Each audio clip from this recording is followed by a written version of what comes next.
નમો અરહંતાણં નમો સિદ્ધાણં નમો આયર્યાણં નમો ઉવજ્જાયાણં નમો લોયે સવસાહૂણં.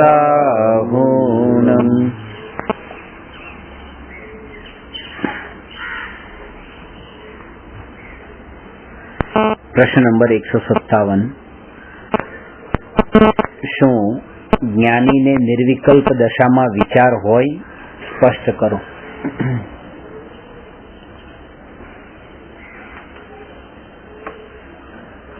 આમાં બે વાત આવી. એક તો નિર્વિકલ્પ દશા, જ્ઞાનીને નિર્વિકલ્પ દશામાં, એટલે કે અજ્ઞાનીને નિર્વિકલ્પ દશા હોતી જ નથી. એક વાત તો આ કશાયની મંદતાના કારણે અજ્ઞાનીને એવો આભાસ થઈ શકે કે મને આત્માનો અનુભવ થયો. કશાય એટલો પાતળો પડેલો હોય કે જેના કારણે આકુળતા પણ એટલી મંદ થતી હોય. આકુળતા મંદ થવાથી દુઃખ પણ મંદ થતું હોય, અને દુઃખ મંદ થવાનું નામ જ તે થોડું સુખનો આભાસ થવો.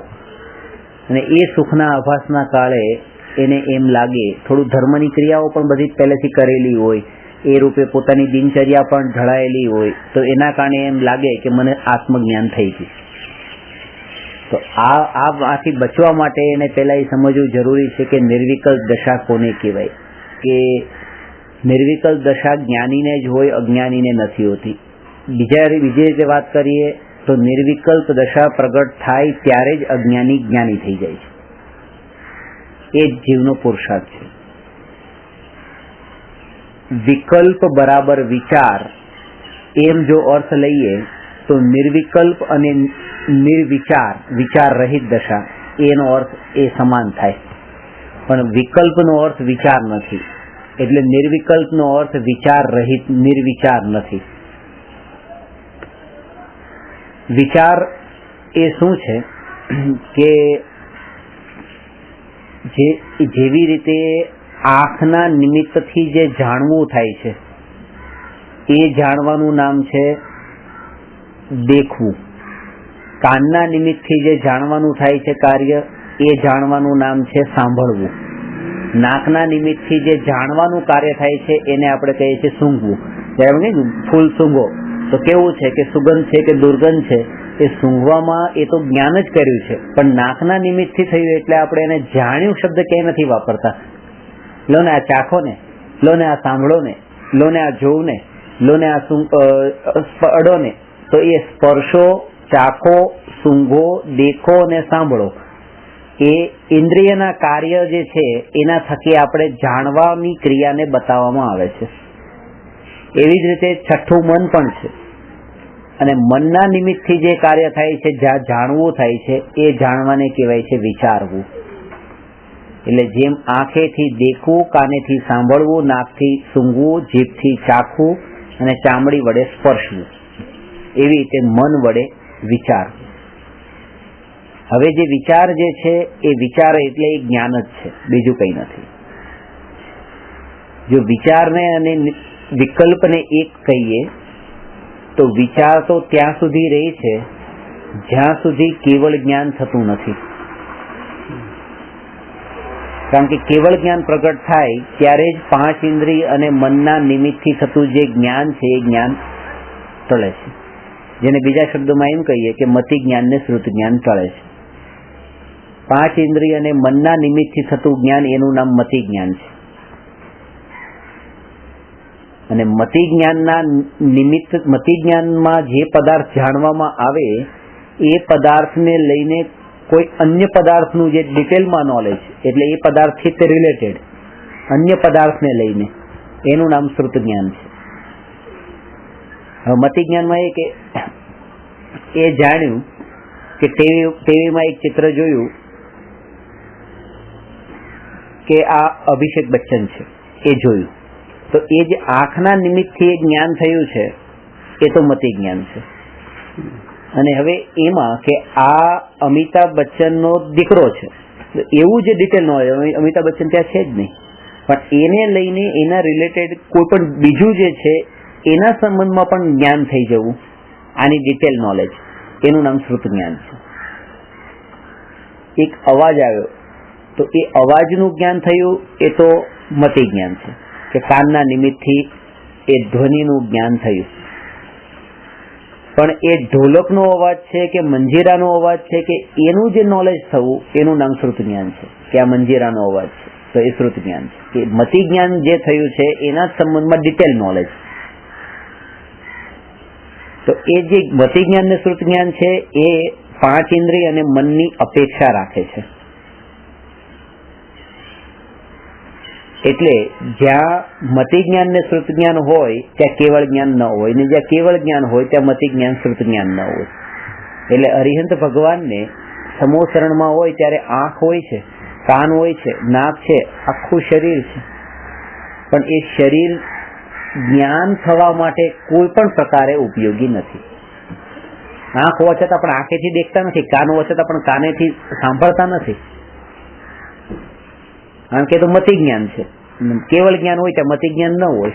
એટલે ત્યાં તો જ્ઞાનના માધ્યમથી જ તે, એટલે કેવળ જ્ઞાનના માધ્યમથી તે સહજ સામેની વસ્તુ પણ જે છે એ પણ આંખથી નહીં પણ કેવળ જ્ઞાનથી જ દેખાય છે, કેવળ જ્ઞાનથી જ જણાય છે. અને જો આપણે એમ કહીએ કે ચોથા ગુણસ્થાનથી 12મા ગુણસ્થાન સુધી જે જ્ઞાની છે એ જ્ઞાનીની મુખ્યતાથી અહીંયા વાત છે. 13મા ગુણસ્થાન પછી પણ જ્ઞાની જ છે, અજ્ઞાની નથી, પણ એની વાત અહીંયા નથી. આ જે પ્રશ્ન છે કે જ્ઞાનીને નિર્વિકલ્પ દશામાં વિચાર હોય,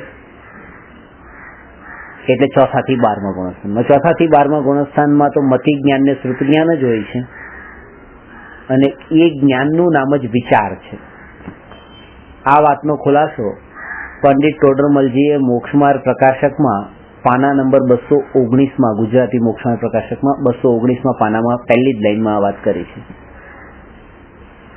એમાં પ્રશ્ન છે શિષ્યનો કે શું વિચાર હોય, અને પછી એનો જવાબ આપ્યો છે કે નિર્વિચાર થવાનું નામ નિર્વિકલ્પ દશા નથી.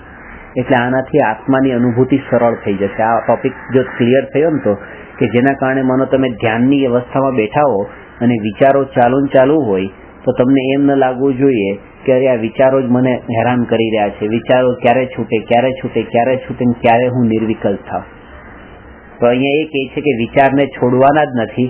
નિર્વિકલ્પ દશા જ્યારે પ્રગટ થાય છે, ચોથાથી 12મા ગુણસ્થાનમાં હોય છે, ત્યારે વિચાર તો હોય છે. એટલે વિચારોને કાઢી નાખશો તો જ્ઞાન જ જતું રહેશે, કારણ કે વિચાર સહિતનું જ જ્ઞાન હોય છે ચોથાથી 12મા સુધી. તો એ જ્ઞાનનું નામ જ વિચાર છે, થોટ એક્ટિવિટી. હવે એના અંદર જે વિચાર જે છે એ જે જ્ઞાન છે એમાં હવે વિકલ્પ ને નિર્વિકલ્પના બે ભેદ કર્યા. તો અંતર શું હોય છે કે ચોથા ગુણસ્થાનમાં નિર્વિકલ્પ દશા હોય ત્યારનો વિચાર અને વિકલ્પ વાળી દશા હોય ત્યારનો વિચાર. હવે વિચાર તો બંનેમાં છે, તો એ વિચારમાં શું અંતર છે કે જે સમયે નિર્વિકલ્પ દશામાં નથી એ સમયે ભેદરૂપ વિચાર છે, અને જ્યારે નિર્વિકલ્પ દશા છે એ સમયે અભેદ વિચાર છે. હવે ભેદરૂપ વિચાર ને અભેદ વિચાર એટલે શું? કે જે જ્ઞાનની પર્યાયમાં ભેદરૂપ જ્ઞેયો જણાય એનું નામ તો એ વિચારનું નામ તો વિકલ્પ છે, અને જે જ્ઞાનની પર્યાયમાં અભેદ તત્વ જણાય એ જ્ઞાનની પર્યાયનું નામ નિર્વિકલ્પ દશા છે. એ જ્ઞાનની પર્યાય વિચાર જ છે, નિર્વિચાર નથી. પણ એનો જે વિષય હતો, ઓબ્જેક્ટ, એ અભેદ આત્મા છે. એટલે અત્યારે આ સમયની જ્ઞાનની પર્યાયમાં હું ટેબલને જાણું છું, બીજા સમયની જ્ઞાનની પર્યાયમાં હું ખુરશીને જાણું છું, તો અલગ અલગ જ્ઞેયોને જાણું છું. તો આ ભેદ પડ્યા ને, તો એનું નામ જ વિકલ્પ છે. અને પહેલા સમયની જ્ઞાનની પર્યાયમાં પણ હું આત્મા જાણું, ને બીજા સમયની જ્ઞાન પર્યાયમાં પણ આત્મા જાણું, ત્રીજા સમયે પણ જ્ઞાન પર્યાયમાં આત્મા જાણું. ભેદ નથી પડતો જ્ઞેયોમાં.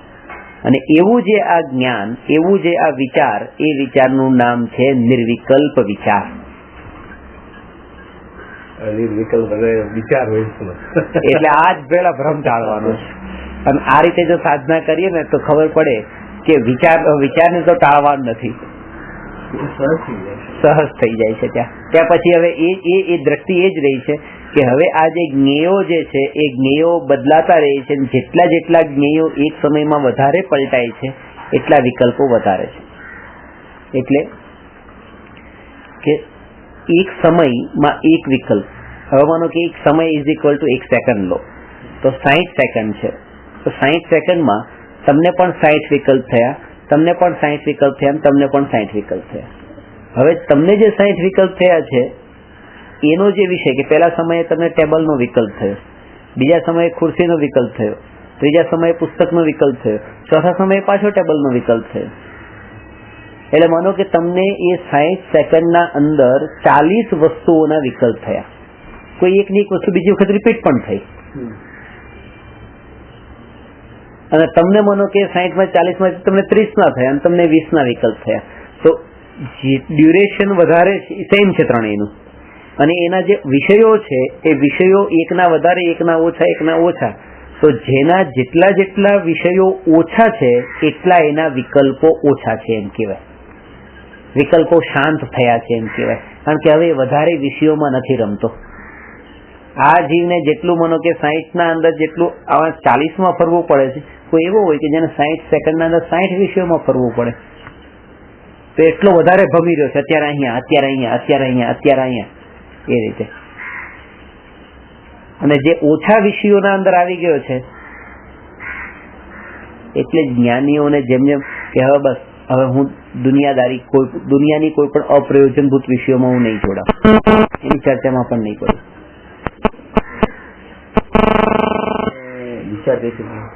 ચિંતન વિચાર તો નિરંતર ચાલુ હોય છે. ચિંતન એટલે જ્ઞાનનો ઉઘાડ. બસ હવે એ જે ચિંતનને આપણે જે વિચાર કહીએ છીએ, વિચારમાં એકને એક વસ્તુના વિચારમાં ઊંડાણ, એનું નામ પછી ચિંતન. એનું છે એ નિર્વિકલ્પ નહીં, કારણ કે હજી તો ઊંડાણમાં જાય છે, હજુ એકને એક પકડમાં નથી આવ્યો, હજી તો ઓછું થયું છે. કે જયારે સ્વરૂપનું ચિંતન કરે છે ત્યારે પણ અંદરમાં બધા વિકલ્પ થાય છે. કેવા વિકલ્પ? કે હું જ્ઞાન સ્વભાવી આત્મા, હું દર્શન સ્વભાવી આત્મા, હું સુખ સ્વભાવી આત્મા. તો એ ગુણોના કારણે આત્મામાં ભેદ પડે છે. એટલે અગેન ત્યાં વિકલ્પ તો રહ્યા જ પાછા, પણ જયારે એ ભેદ પણ ટળી જાય છે કે આ સ્વભાવ અને આ સ્વભાવ અને આ સ્વભાવ, એવા ભેદ પણ મારામાં નથી, હું તો અભેદ છું.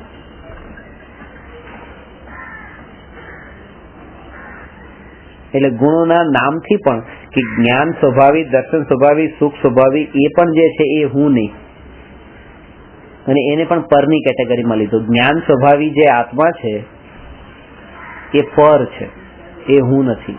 દર્શન સ્વભાવી આત્મા એ પર છે, એ હું નથી. સુખ સ્વભાવી આત્મા પણ હું નથી. કેમ?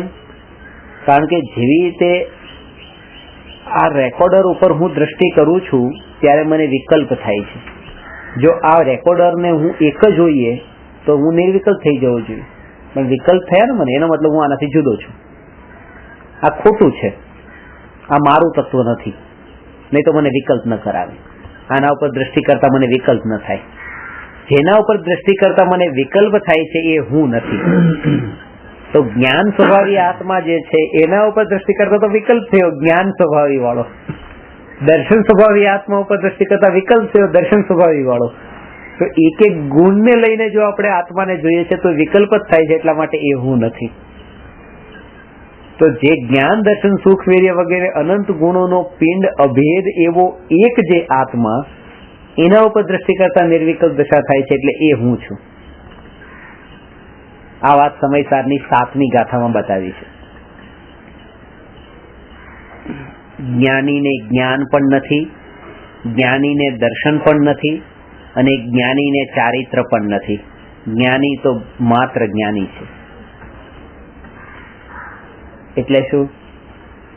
આ ખુલાસો જે છે સમયસારમાં જે છે ને, એવો બીજે ક્યાંય નથી. આ જ ગાથામાં, મારા વાંચવામાં તો આ રીતે નથી આવ્યો. આ જેટલું સ્પષ્ટ કર્યું. જ્ઞાનીને કયા જ્ઞાની? મિથ્યા જ્ઞાની, સમ્યક જ્ઞાની કે કેવળ જ્ઞાની? તો કે કોઈ જ્ઞાની. મિથ્યા જ્ઞાની પણ નહીં, સમ્યક જ્ઞાની પણ નહીં, ને કેવળ જ્ઞાની પણ નહીં. જ્ઞાની. જ્ઞાની તો 3 હોય છે કે એટલા. આ જ્ઞાની એટલે કે મિથ્યા જ્ઞાની કેતા પર્યાય વાળા, સમ્યક જ્ઞાની પર્યાય ને કેવળ જ્ઞાની પર્યાય. અહીંયા જ્ઞાનીનો અર્થ છે જ્ઞાન જેમાં હોય છે એવું આત્મદ્રવ્ય. બસ. એટલે નિગૂઢ થી લઈને સિદ્ધ સુધીના બધા જીવ, જેમાં જ્ઞાન છે, એટલે નિગૂઢ થી લઈને સિદ્ધ સુધીના બધા જીવ જ્ઞાની. હવે જ્ઞાનીમાં જ્ઞાન નથી, દર્શન નથી, ચારિત્ર નથી. એટલે કે નિગૂઢનો જીવ હોય તો એના આ એક બાજુ જ્ઞાન હોય ને એક બાજુ દર્શન હોય ને એક બાજુ ચારિત્ર હોય, એમ નથી. છૂટા છૂટા નથી. જ્ઞાન નથી એટલે જ્ઞાન અલગ હોય, દર્શન અલગ હોય, ચારિત્ર અલગ હોય, એમ નથી. જ્ઞાની તો જ્ઞાની છે, એટલે કે આ બધું અભેદ એક સાથે છે. એટલે કીધું કે જ્ઞાનીને જ્ઞાન પણ નથી, દર્શન પણ નથી અને ચારિત્ર પણ નથી. જે પ્રદેશોથી એ રીતે વાત કરી કે અત્યારે આખું શરીર છે, મનુષ્ય શરીરમાં આ માથાનો ભાગ છે, આ ધડનો ભાગ છે અને આ પગનો ભાગ છે. તો જયારે એમ કહીએ કે આ વ્યક્તિને બહુ યાદ રહે છે, એનું નોલેજ બહુ પાવરફુલ છે, તો તરત જ આપણી દ્રષ્ટિ જાય અહીંયા, એનું બ્રેઇન અહીંયા બધું સ્ટોર અહીંયા થાય ને, એટલે ઉપરવાળો ભાગ જ્ઞાન બહુ છે એને. અને જયારે વાત કરીએ દર્શન એટલે શ્રદ્ધાની, એને બહુ શ્રદ્ધા છે, તરત જ અહીંયા છાતીના ભાગ પર આવે છે.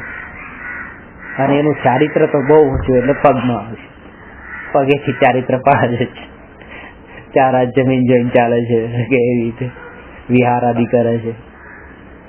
તો જ્ઞાન ઉપર, શ્રદ્ધા વચ્ચે અને ચારિત્ર નીચે, આ રીતે આત્મામાં અલગ અલગ ભાગ ઉપર અલગ અલગ ગુણો હોય એમ નથી.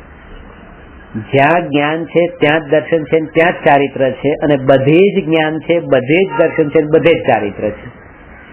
એ વાત પેલા આ સમજવાની. હવે બીજી વાત કે વિચાર તો છે પણ અભેદ વિચાર છે, ભેદરૂપ વિચાર નથી. વિચાર બેને ન હોય. એક, કેવળી ભગવાનને વિચાર ન હોય, અને 2, જડ પદાર્થને વિચાર ન હોય, જડ વસ્તુને. ત્યારે પૂતગલ ધર્મ અધર્મ આકાશ કાળ કોઈને વિચાર ન હોય, કેવળી ભગવાનને વિચાર ન હોય. અને જો તમે એમ કહો કે મને આત્માનો અનુભવ થયો અને એ વખતે વિચાર છૂટી ગયો હતો, તો એ વખતે કાં તો તમે કેવળી થઈ ગયા હતા અથવા તો તમે જડ થઈ ગયા હતા. હવે કેવળી તો દેખાતા નથી પણ જડ જેવા દેખાય છે, જડ બુદ્ધિ કે વિચાર તો છે.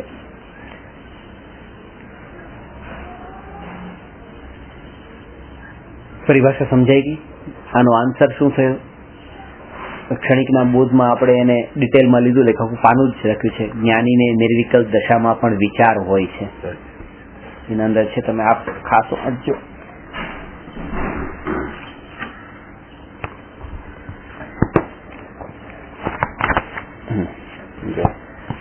ટાઇટલ જ આપ્યું છે, નિર્વિકલ્પ આત્માનુભૂતિના કાળે પણ વિચાર હોય છે. વિકલ્પાતીત દશાને આત્માનુભૂતિ કહે છે, વિચારાતીત દશાને નહીં. તેમ છતાં મોટા ભાગે મુમુક્ષુઓ એમ માનતા હોય છે કે સમસ્ત વિચારથી રહિત નિર્વિચાર થઈ જવું એ જ આત્માનુભૂતિ છે. જોકે તેમ માનવું યોગ્ય નથી. નિર્વિચાર થવાને નિર્વિકલ્પ દશા માની લેવી એ અજ્ઞાનીનો ભ્રમ છે. કેવળી ભગવાન અને જડ પદાર્થોને વિચાર હોતો નથી. છદ્મસ્ત એટલે અલ્પજ્ઞ, કેવળ જ્ઞાન રહિત સમસ્ત જીવોને છદ્મસ્ત જીવ કહે છે. છદ્મસ્ત જીવને વિચાર સહિત જ જ્ઞાન થાય છે. ત્યાં એમ સમજવું કે છદ્મસ્ત જીવના ભેદરૂપ વિચારને વિકલ્પ કહે છે. સાર રૂપે એમ પણ કહી શકાય કે જ્ઞેયોના લીધે જ્ઞાનમાં ભેદ માલુમ થવો તે જ વિકલ્પ છે. છદ્મસ્ત જીવના અભેદ આત્મવિચારને નિર્વિકલ્પ કહે છે. આ નિર્વિકલ્પ દશા છે. અને ટોટરમલજીનું રેફરન્સ પણ આપ્યો છે, આજે 219 પાના ઉપર કીધું ને, એમાં નિર્વિચાર થવાનું નામ નિર્વિકલ્પ નથી, કેમ કે છદ્મસ્તનું જાણવું વિચાર સહિત હોય છે. તેનો અભાવ માનતા જ્ઞાનનો પણ અભાવ થાય ત્યારે એ તો જડપણું થયું, પણ એ તો આત્માને હોતું નથી, માટે વિચાર તો રહે છે. છદ્મસ્તની કઈ પરિભાષા છે? અલ્પજ્ઞ. એટલે 12 ગુણસ્થાન ત્યાં હોય એક એને શું કહેવાય? અંદરમાં જુદું અને મોઢામાં બોલે જુદું. સ્વચ્છંદી છંદમાં તો સ્વચ્છંદી ફરક ડિક્શનરીમાં સાથે સાથે વર્ડ લખ્યા હોય પેલાનો મિનિંગ કઈ અલગ હોય, નીચેનાનો મિનિંગ કઈ અલગ હોય.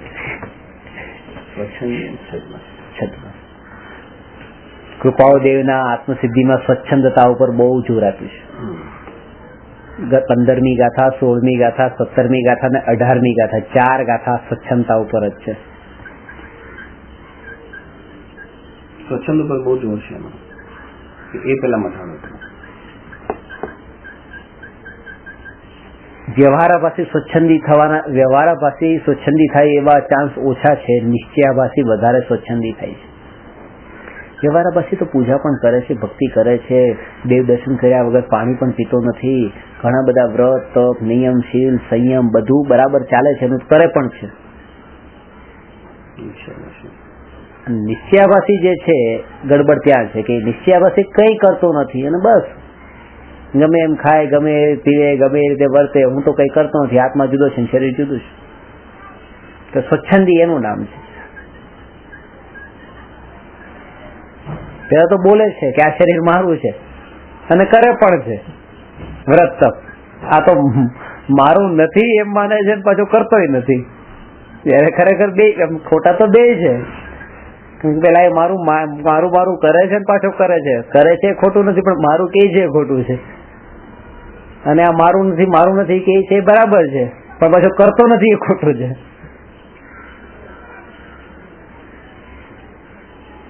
આપણે વિચારે ગુણો ઉપર જઈએ કે આ જ્ઞાન, આ દર્શન, આ ચારિત્ર, આ બધા આ ગુણ મારું છે, આ ગુણ જ્ઞાન ગુણ દેખાય છે, આપણને જણાય છે.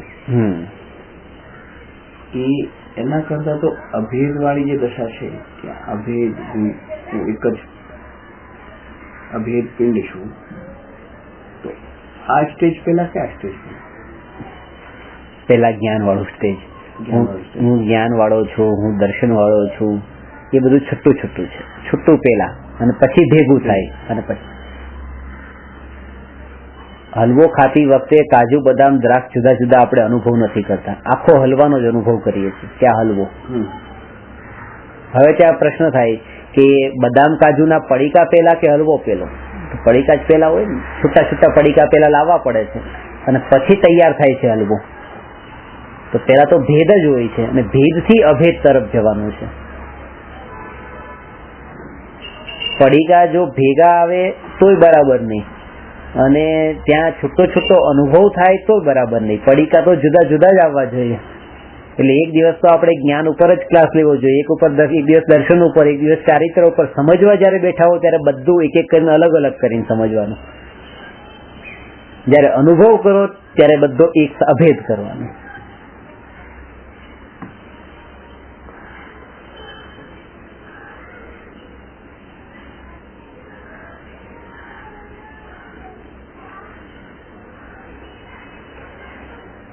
છે કઈ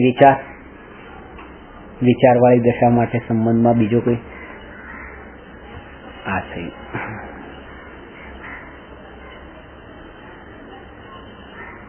પ્રશ્ન નંબર 158. કઈ પણ પછી હોય તો આના સંબંધમાં પૂછજો. અભ્યાસ કરતા કરતા જે વિકલ્પો આવે, અભ્યાસ એટલે અંદરનો અભ્યાસ બેસીને, ત્યારે વિચારો તો આવશે જ, પણ એક વાત આ ખાસ ધ્યાન રાખજો કે કષાયોની મંદતામાં સમ્યક દર્શન ન માની લેવાય.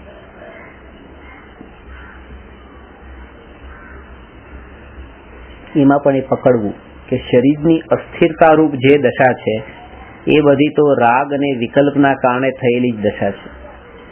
અત્યારે જે આ અંદરમાં જે આનંદ આવે છે, તમે બેઠા તમને અંદરમાં આનંદ આવે, તમારા ચહેરાના અંદર જે ચહેરાનો જે હાવભાવ છે એ પણ બદલાવા લાગે. તો એ હાવભાવ બદલાય છે ને, ચહેરાના જે પ્રદેશો જે બદલાવા લાગે છે, એ આત્માનો આનંદ નથી.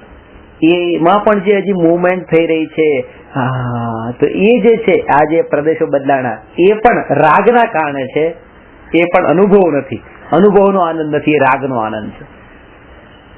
અનુભવના આનંદમાં તો એ પણ છૂટી જાય છે, એ પણ બહાર રહી જાય છે.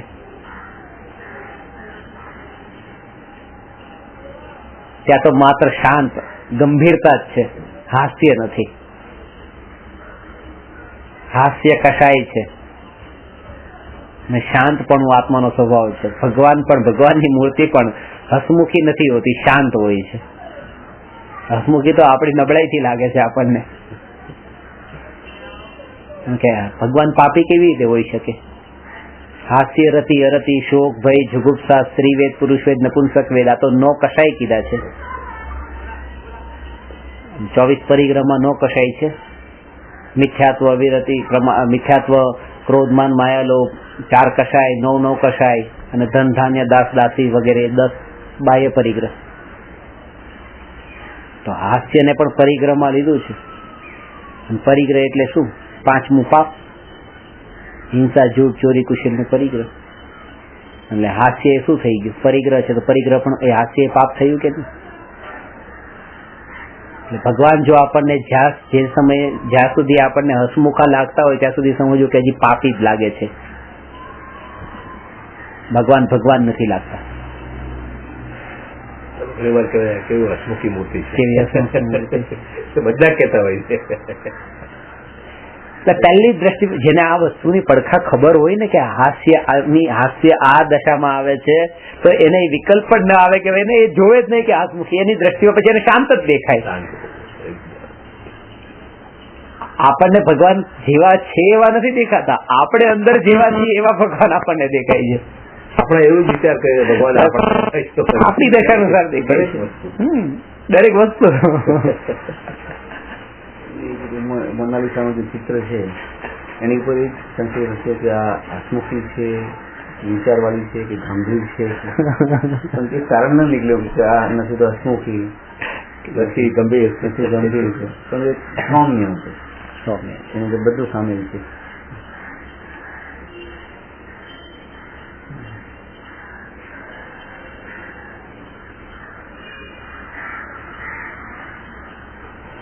મને આ પ્રતિમા જોઉં છું તો મને વિતરાગતા નથી થતી, રાગ જ થાય છે. પણ એ તો અહીંયા જેને વિતરાગતા હોય એને ત્યાં વિતરાગતા દેખાય, અહીંયા જેને રાગ હોય એને ત્યાં રાગ જ દેખાય. દ્રષ્ટિ કયા ઉપર છે? એના ઉપર.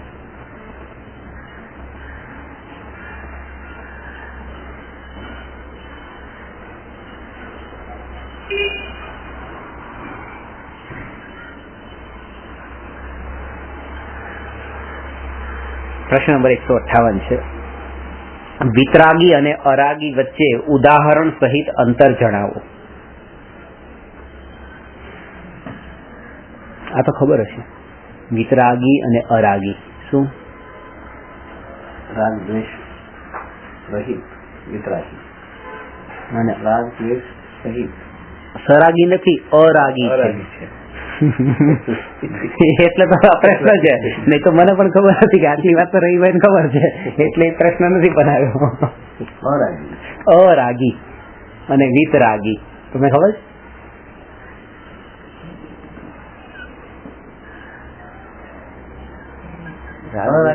એને જ વિતરાગી કહેવાય.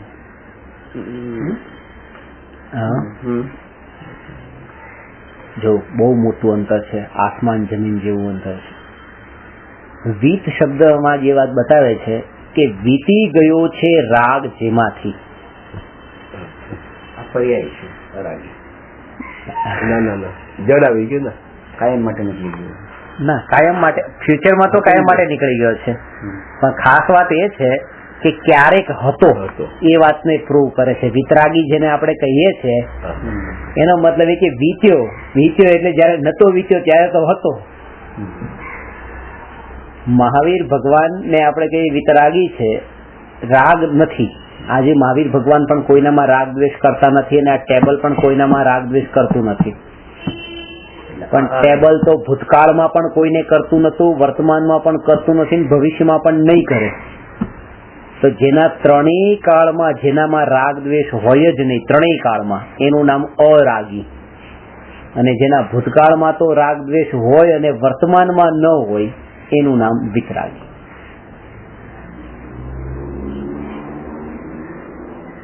અને જેમાં અત્યારે પણ રાગ હોય એનું નામ સરાગી.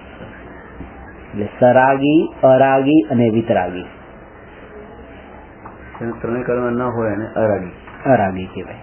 તો જડ થઈ ગયો. એ તો બધા જ જડ જડ પદાર્થ. પૂતગલ, ધર્મ, અધર્મ, આકાશ ને કાળ વસ્તુ તો છે, એને વિશેષણ પણ લાગે અરાગીનું, કારણ કે રાગ એનામાં નથી. પણ વિતરાગીનું નહીં લાગે, કારણ કે ક્યારેય નતો. અરાગીનું લાગશે.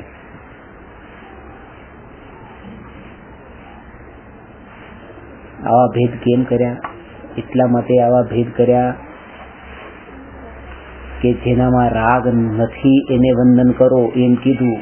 એનો મતલબ એમ નહીં કે અરાગીને વંદન કરો, વિતરાગીને જ વંદન કરો. કારણ કે અરાગી થવું એ મારું ધ્યેય નથી, વિતરાગી થવું મારું ધ્યેય છે. અને હવે મુદ્દાની વાત, બહુ માર્મિક વાત છે. આટલી સુધી તો આપણી દ્રષ્ટિ ગઈ કે પૂતગલ, ધર્મ, અધર્મ, આકાશ ને કાળ આ 5 દ્રવ્ય અરાગી. પણ ખરું અરાગી તત્વ આપણે ભૂલી ગયા. એ છે કે હું આત્મા, મારો જે દ્રવ્ય સ્વભાવ જે છે, હું દ્રવ્યની દ્રષ્ટિએ જોઉં તો જે આત્મા, પર્યાય વાળો આત્મા નહીં, પર્યાયથી જુદો જે આત્મા છે એ અરાગી છે. જેનું ધ્યાન જ્ઞાનીઓ કરે છે એ આત્મા અરાગી છે. એ આત્મામાં તો ભૂતકાળમાં પણ રાગ હતો નહીં, વર્તમાનમાં પણ છે નહીં ને ભવિષ્યમાં પણ થશે નહીં. એ જે રાગ છે તો પર્યાયમાં છે, દ્રવ્યમાં ક્યાં છે?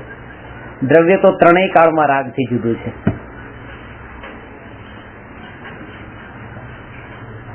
એટલે છ દ્રવ્ય અરાગી છે. એ તો પર્યાયની પણ વાત અરાગી, એ તો વાત આ તો આત્મદ્રવ્યની જ વાત છે. 5 અરાગી તો એ તો દ્રવ્ય અને પર્યાય બધું જ અરાગી. અરાગી. આ તો અહીંયા દ્રવ્યની વાત છે, આત્મદ્રવ્યની, જીવ દ્રવ્યની, કે જે મારો શુદ્ધ સ્વભાવ છે, જેનું ધ્યાન કરવાનું જ્ઞાનીઓએ શાસ્ત્રોમાં કીધું કે આત્મા જ્ઞાયક અરાગી છે.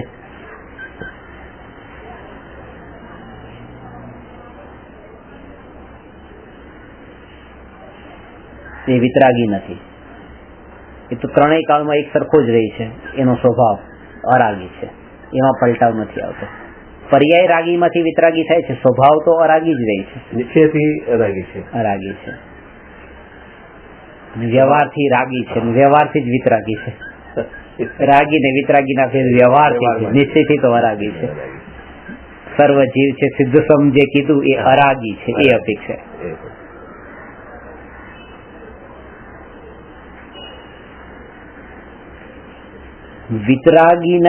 વિતરાગીનું ધ્યાન કરવાથી વિતરાગતા પ્રગટ થતી નથી, રાગ જ ઉત્પન્ન થાય છે. મહાવીર ભગવાન વિતરાગી છે, મહાવીર ભગવાનનું ધ્યાન કરવાથી મારામાં વિતરાગતા પ્રગટ નહીં થાય, શુભ રાગ થશે. એટલે વિતરાગીનું ધ્યાન પણ વિતરાગતાનું કારણ નથી બનતું, રાગનું જ કારણ બને છે. અરાગી આત્માનું ધ્યાન કરવાથી વિતરાગતા પ્રગટ થાય છે. વાત સમજાણી? પોતાનું આત્માનું ધ્યાન કરું તો મારામાં વિતરાગતા પ્રગટ થાય છે. ભગવાનનું ધ્યાન કરવાથી તો રાગ જ થાય છે, પુણ્ય થાય છે, ધર્મ ક્યાં થાય છે? કેમનું વિતરાગી સ્વરૂપ સમજીને આપણે બે વિતરાગી, હું પણ વિતરાગી બનું, એ બધો રાગ જ છે. હજી રાગ જ છે, વિતરાગતા તો નથી જ. તે એ પણ વિકલ્પ છે, નિર્વિકલ્પ નથી. નિર્વિકલ્પ દશા જયારે પ્રગટ થઈ ત્યારે અરાગીનું ધ્યાન થયું એમ કહેવાય ને, ત્યારથી વિતરાગતા શરૂ થઈ, એ શુદ્ધતા શરૂ થઈ. ત્યાંથી લક્ષને અંદર ત્યારે અંદર આવ્યું. એટલે એ તો પરમાત્મા છે. હું પણ એક પરમાત્મા છું. એ પરમાત્માનું દર્શન, એનું નામ શું છે? દેવ દર્શન. અને આ નિજ પરમાત્માના દર્શનનું નામ સમ્યક દર્શન છે, આત્મદર્શન છે. દેવ દર્શન જે છે એ પરમાત્માના ધ્યાનથી વિતરાગીનું ધ્યાનનું ફળ શું છે? સ્વર્ગ છે. આ પરમાત્માના ધ્યાનનું ફળ સ્વર્ગ નથી, મોક્ષ છે.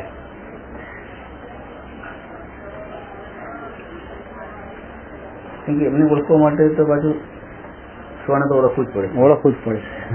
ત્યારે જ ખરી તે ઓળખી શકશે કે પરમાત્માનું સ્વરૂપ કેવું છે. એટલા માટે સમ્યક દ્રષ્ટિઓને જ સાચા દેવ શાસ્ત્ર ગુરુની શ્રદ્ધા હોય છે, મિથ્યા દ્રષ્ટિઓને નહીં. અભ્યાસ ભલે કરતા હોય કેવળ જ્ઞાનીઓનો પણ, સિદ્ધ ભાવનો પણ, 14 ગુણ સ્થાનનો, પણ શ્રદ્ધા જે છે એ સમ્યક દ્રષ્ટિને જ હોય છે.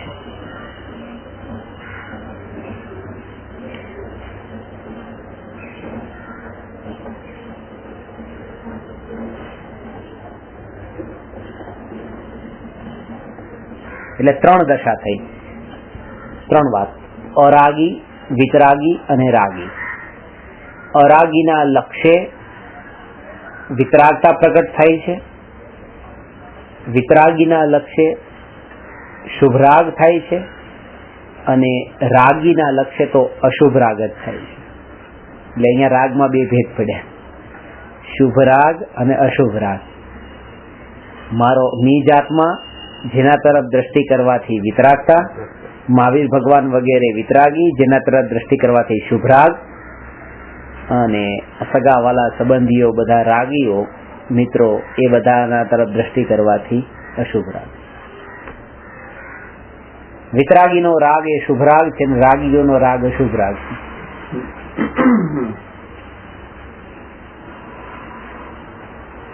રાગ તો 2 છે, એક શુભ ને એક અશુભ છે. અરાગીનું જે ધ્યાન કર્યું એ ધ્યાનનું નામ છે શુદ્ધ ભાવ. વિતરાગીનું જે ધ્યાન કર્યું એ ધ્યાનનું નામ છે શુભ ભાવ, અને રાગીઓના ધ્યાનમાં લીન રહેવું એનું નામ છે અશુભ ભાવ. અરાગીનું ધ્યાન એનું નામ ધર્મ છે, વિતરાગીનું ધ્યાન એનું નામ પુણ્ય છે, અને સરાગીઓનું રાગીઓનું ધ્યાન ને એમાં રચા પચા રહેવું એનું નામ પાપ છે. ધર્મ, પુણ્ય અને પાપ. ધર્મનું ફળ મોક્ષ છે, પુણ્યનું ફળ સ્વર્ગ અને મનુષ્ય ગતિ છે, અને પાપનું ફળ નરક નિગોધ છે. આ રીતે અરાગી અને વિતરાગી વચ્ચે અંતર છે.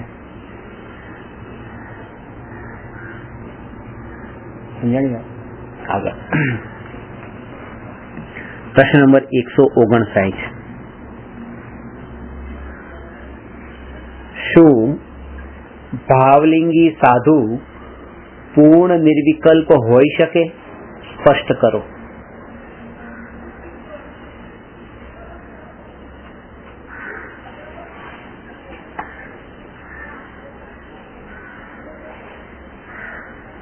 પૂર્ણ નિર્વિકલ્પ થવાની વાત છે. ભાવલિંગી સાધુ નિર્વિકલ્પ દશામાં પણ પૂર્ણ અપૂર્ણના પહેલે ભેદ હોય કે નહીં હોય એ સમજી લઈએ તો સમજ પડી જશે. પછી ભાવલિંગી સાધુ પૂર્ણ નિર્વિકલ્પ હોય કે નહીં. નિર્વિકલ્પ દશા એટલે અભેદ આત્માનું ધ્યાન. એ ધ્યાનના કાળે પૂર્વે કરેલા કર્મના ઉદયથી, એટલે ચારિત્ર મોહના કર્મના ઉદયથી એક કર્મધારા પણ ચાલતી હોય છે, અને એ કર્મધારા જે છે જેનું બીજું નામ છે વિકલ્પ. હવે એવા વિકલ્પ કે જે વિકલ્પ નિર્વિકલ્પ દશામાં બાધક ન બને એનું નામ છે સૂક્ષ્મ વિકલ્પ, અને નિર્વિકલ્પ દશામાં જે બાધક બને એનું નામ છે સ્થૂળ વિકલ્પ. સ્થૂળ એટલે મોટા, સૂક્ષ્મ એટલે ઝીણા ઝીણા નાના વિકલ્પ. એને નાના એટલા માટે કીધા કે એક સાધુ 7મા ગુણસ્થાનમાં છે, 6ઠ્ઠા ગુણસ્થાનમાં હોય ત્યારે તો શુભ ભાવમાં છે, અને 7મા ગુણસ્થાનમાં શુદ્ધ ભાવમાં છે. એ નિયમ છે સાધુનો. શુદ્ધ ભાવમાં હોય ત્યારે 6ઠ્ઠામાં ન જ હોય, 7મા જ હોય, અને શુભ ભાવમાં હોય ત્યારે 6ઠ્ઠામાં ન જ હોય, 6ઠ્ઠામાં જ હોય. શુભ ભાવમાં હોય ત્યારે 7મા ન હોય. તો 7મા ગુણસ્થાનમાં શુદ્ધ ભાવમાં લીન છે. 3 કષાય ચોકડીનો તો ઉદય નથી. અનંતાનુબંધી, અપ્રત્યાખ્યાનાવરણ ને પ્રત્યાખ્યાનાવરણ. 1 કષાય ચોકડીનો ઉદય છે, સંજોલન. એ સંજોલન કષાયના ઉદયથી, ઉદય છે તો ઉદય અનુસારે વિકલ્પ તો થવાના જ છે. વિકલ્પ છે ત્યાં. જેમ કે અત્યારે પણ આપણને ઉદય અનુસારે વિકલ્પો ચાલુ છે, એવી રીતે સાધુને પણ જેટલા કષાયનો ઉદય છે એ ઉદય અનુસારે મંદ ઉદય છે, પણ મંદ ઉદયથી મંદ વિકલ્પ રહેવાના તો છે જ તે. એ વિકલ્પ, એ રાગ, એને અહીંયા કીધો છે સૂક્ષ્મ વિકલ્પ. અને સૂક્ષ્મ વિકલ્પ જ્યાં છે ત્યાં પૂર્ણ નિર્વિકલ્પ નથી. પૂર્ણ નિર્વિકલ્પ માટે સ્થૂળ તો જવા જોઈએ, પણ સૂક્ષ્મ વિકલ્પ પણ જવા જોઈએ. તેથી એમ કીધું છે કે જ્યારે પૂર્ણ વિતરાગતા પ્રગટ થાય છે ત્યારે જ પૂર્ણ નિર્વિકલ્પ દશા પ્રગટ થાય છે, કારણ કે ઉદય છે જ નહીં, એટલે વિકલ્પ સૂક્ષ્મ પણ હવે થતા નથી. 7મા ગુણસ્થાનથી આગળના ગુણસ્થાનમાં તો ધ્યાનમાં લીન હોય અને ઉદય અનુસારે વિકલ્પો ચાલુ રહેતા હોય.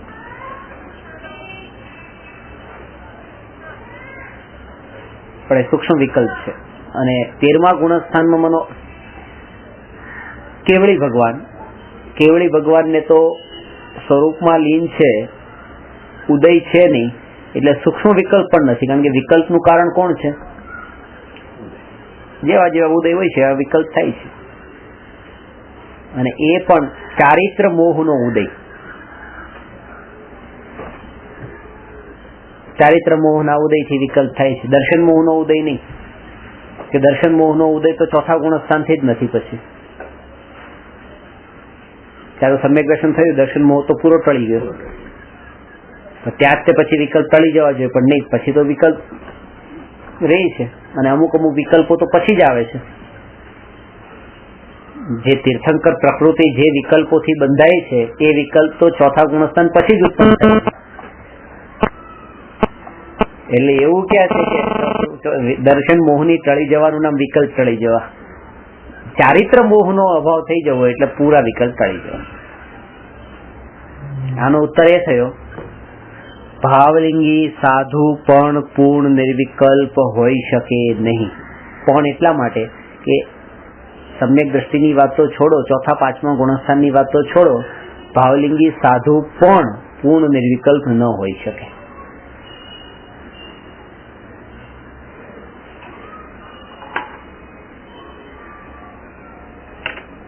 ચારિત્ર મોહના ઉદય અનુસાર એ વિકલ્પ ત્યાં રહે જ છે. એ અપેક્ષા એ વાત થઈ.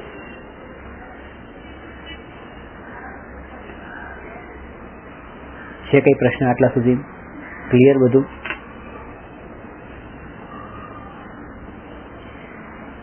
પ્રશ્ન નંબર 160.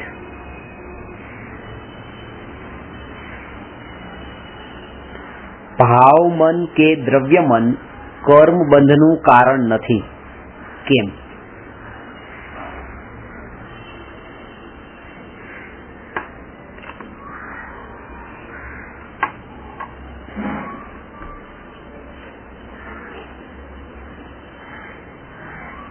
ભાવ મન કે દ્રવ્ય મન કર્મ બંધનું કારણ નથી.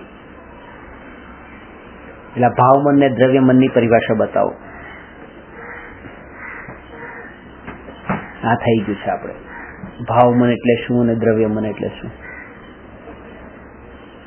બોલો, ભાવ મન એટલે શું? હવે દરેક ક્લાસમાં હું પૂછીશ, એટલે તમારે પણ થોડું એલર્ટ રહેવાનું, નહીં તો આગળ પણ નહીં જાવ. કે આ બધું ભાવ મન દ્રવ્ય મન,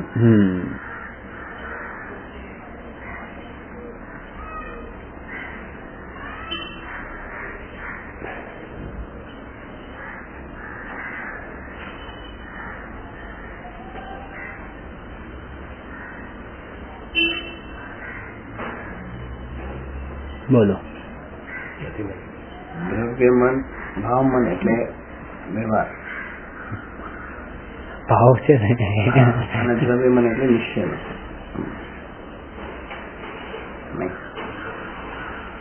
There is no connection between નિશ્ચય વ્યવહાર and ભાવ મન દ્રવ્ય મન.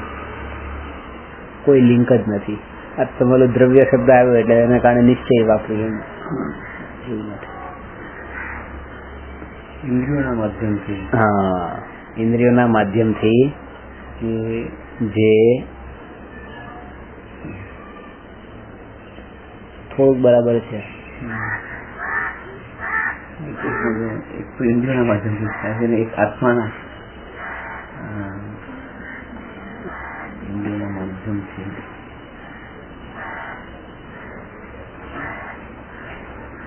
જે વિચાર આવે એ દ્રવ્ય.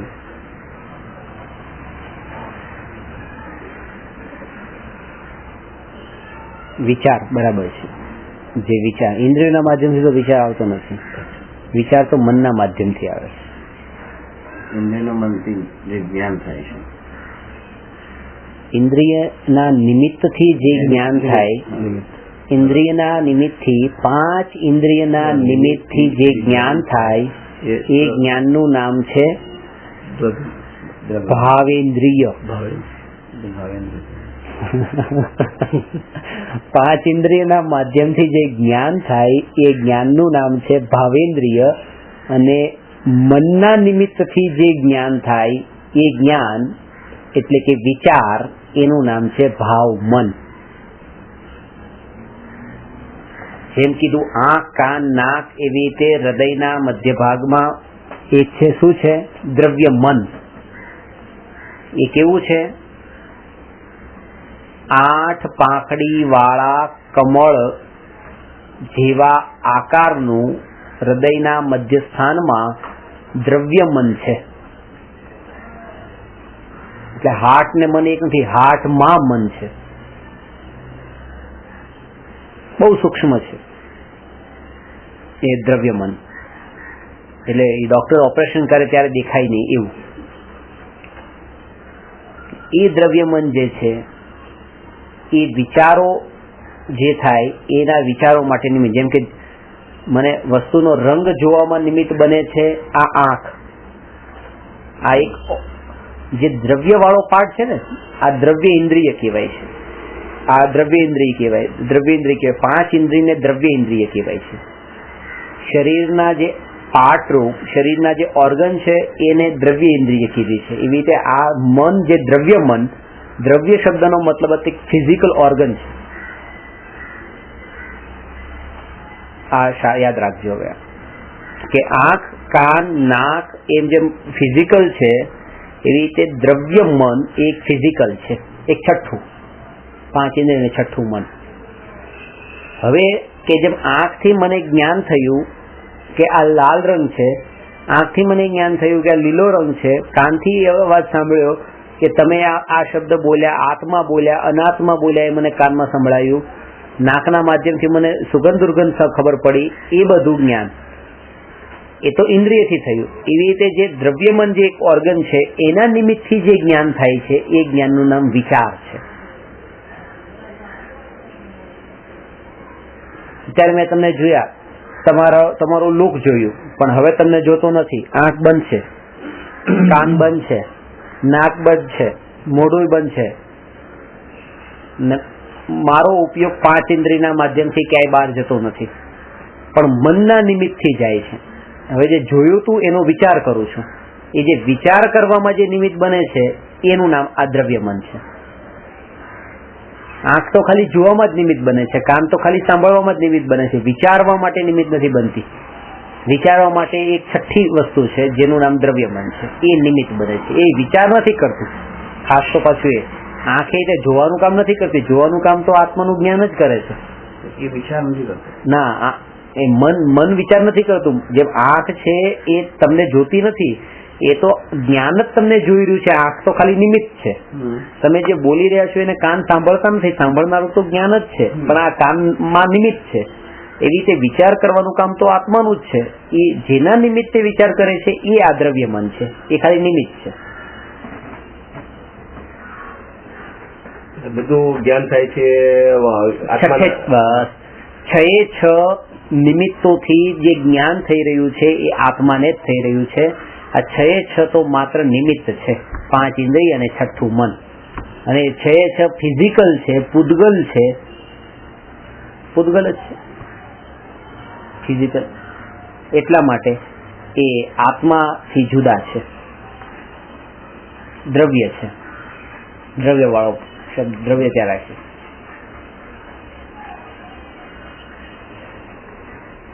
આમ દુનિયામાં જેમ કહેવાય ને કે રાગદ્વેષના ભાવોથી છૂટવાનું છે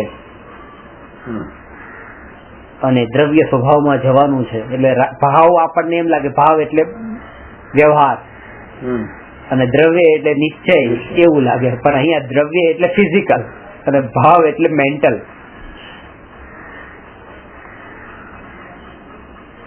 જે આ દ્રવ્ય વાળા છે ને, દ્રવ્ય ઇન્દ્રિય ને દ્રવ્ય મન, એક આ 5 ઇન્દ્રિય ફિઝિકલ ને છઠ્ઠું દ્રવ્ય મન, અને એક છે ભાવ ઇન્દ્રિય અને ભાવ મન. તો જ્યારે 5 ઇન્દ્રિયના માધ્યમથી જે જ્ઞાન થયું એ જ્ઞાનનું નામ છે ભાવ ઇન્દ્રિય, અને દ્રવ્ય મનના નિમિત્તથી જે જ્ઞાન થાય એ વિચાર, એ જ્ઞાનનું નામ વિચાર, એનું નામ છે ભાવ મન. ફરીથી 5 ઇન્દ્રિય જે દ્રવ્યેન્દ્રિય છે એના નિમિત્તથી જે વસ્તુને જાણીએ છીએ એ જાણવાનું નામ છે ભાવેન્દ્રિય. દ્રવ્યેન્દ્રિયથી થતું જ્ઞાન ભાવેન્દ્રિય, અને દ્રવ્ય મનના નિમિત્તથી થતું જ્ઞાન એ ભાવ મન. એટલે અહીંયા 2 કેટેગરી કરી દીધી છે છઠ્ઠામાં. ત્યાં પહેલામાં પણ 5માં પણ 2 કેટેગરી છે, દ્રવ્યેન્દ્રિય અને ભાવેન્દ્રિય. એટલે મન વડે જે જ્ઞાન થાય છે એ બધા ભાવમાં આવશે, ઇન્દ્રિય વડે જ્ઞાન થાય છે બધું દ્રવ્યમાં. જ્ઞાન નહીં, ઇન્દ્રિય વડે જ્ઞાન થશે ઇન્દ્રિયમાં જશે, મન વડે થાય છે મનમાં જ જશે, પણ જે જ્ઞાન થાય છે ઇન્દ્રિય કે મન વડે એ ભાવમાં જશે. અને જે ફિઝિકલ જે 5 + 1 6 છે એ દ્રવ્યમાં આવશે. 5 ઇન્દ્રિય અને મન જે જ્ઞાન થાય, હા બસ એ ભાવ મન. એ 5 એ ભાવ મન જ, ભાવ મન જ ભાવેન્દ્રિય બે થયું. તમે એક જ વર્ડ યુઝ કરો કે 5 ઇન્દ્રિયના નિમિત્તથી જે જ્ઞાન થાય એ જ્ઞાનનું નામ ભાવેન્દ્રિય. અલગ અલગ ડેફિનેશન બોલો. ભાવેન્દ્રિય. અને દ્રવ્ય મનના નિમિત્તથી જે જ્ઞાન થાય એનું નામ ભાવ મન. કે દ્રવ્ય મન છે ને, મન થયું એટલા માટે અહીંયા ભાવ મન, અને ત્યાં દ્રવ્ય ઇન્દ્રિય થઈ તો અહીંયા ભાવ ઇન્દ્રિય. ભાવ ઇન્દ્રિય એટલે 5 ઇન્દ્રિયથી થતું જે જ્ઞાન એ ભાવ ઇન્દ્રિય. એટલે ઠંડાનું જ્ઞાન, મીઠાશનું જ્ઞાન, સુગંધનું જ્ઞાન, લાલ રંગનું જ્ઞાન, એના માટે જે જ્ઞાન થાય છે એ બધું ભાવ ઇન્દ્રિય. એ ભાવેન્દ્રિય. અને દ્રવ્ય મનના નિમિત્તથી જે જ્ઞાન થાય છે એ ભાવ મન. એ ભાવ મન. ડાયરીમાં તમે લખો તો વધારે એક જ ઓલામાં તમારા દિમાગમાં બેસી જશે.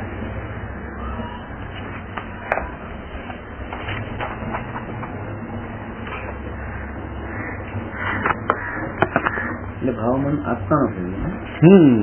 એ આત્માનું જ્ઞાન થઈ ગયું, અને દ્રવ્ય ભાવેન્દ્રિય પણ આત્માનું જ્ઞાન થઈ ગયું. આત્માનું જ્ઞાન થઈ ગયું.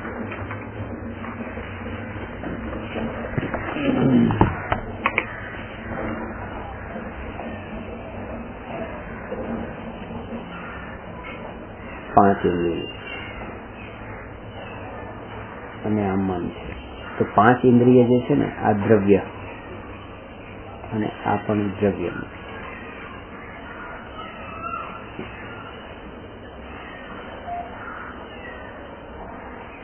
ભાવેન્દ્રિય, ભાવ. હવે આ જે છે એ પૂતગલ છે, આ જે છે એ જીવનું જ્ઞાન છે, એટલે ચેતન થઈ ગયું. એટલે આ 5 + 1 એટલે આ 6 એ 6 થયા. આ શરીરના અંગ છે.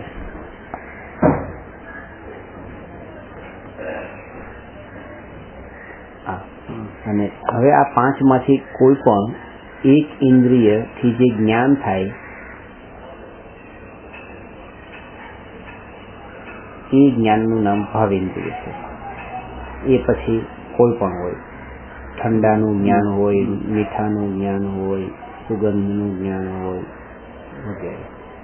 અને જે વિચાર છે, વિચારરૂપ જ્ઞાન કે જે કોના નિમિત્તથી થાય છે, આ વિચાર માટે જરૂર તો પડે છે નિમિત્તની, એ દ્રવ્યમન, અને એ વિચારનું નામ ભાવમન છે. દ્રવ્યમનની જરૂર પડે છે, જરૂર તો પડે છે, પણ કોઈનો વિચાર કરતો ત્યારે મને આંખની જરૂર નથી, કાનની જરૂર નથી, પણ આની તો જરૂર છે જ તે પાછી દ્રવ્યમનની. એ આત્મા નહીં, એ આત્મા નહીં, એ પાછું શરીર, એ શરીરનું અંગ. એમ આંખ, આને તો બેને દિવાલ પાછી. આ રીતે ઇન શોર્ટ આ જે છે એ બધું આ હાર્ડવેર છે, અને આનું નામ આ સોફ્ટવેર છે. આ બધું બહારનું છે, બધું ફિઝિકલ છે, આ બધું અંદરનું છે. અને જળ છે, ફૂટબોલ થઈ ગયા છે, ચેતન છે. આ બધી વસ્તુઓ હા બંને પછી એક જ છે ને, આખું તો જ્ઞાનનો ભાગ જ છે. જ્ઞાન જ છે, ખાલી એ કોના નિમિત્ત થયું એના કારણે આના બે ભેદ પડે છે, ભાવેન્દ્રિય ને ભાવમન. હા, પણ આ અને કોઈ કોઈ જગ્યાએ આ બંનેને જ એક તરીકે પણ પ્રયોગ થયો છે, ભાવેન્દ્રિય. કારણ કે આને પણ ક્યારેક છઠ્ઠી ઇન્દ્રિય કહેતા હોય એટલા માટે એને બંનેને એક સાથે એવી રીતે ભાવેન્દ્રિય. એટલે ખાલી આ સમજાવવા માટે ભાવ ઇન્દ્રિય કીધું છે, બાકી તો આત્માનું જ્ઞાન જ છે. આત્માનું જ્ઞાન એટલે શોર્ટમાં કહી શકીએ જ્ઞાનથી આ બે ભેદ થાય છે. ઇન્દ્રિય બી જુએ છે તો જ્ઞાનથી, મન પણ જુએ છે તો જ્ઞાનથી. મન પણ બસ આ પાંચ ઇન્દ્રિય પણ જે કામ કરે છે તો જ્ઞાનથી, અને આ મન પણ કામ કરે છે તો જ્ઞાનથી.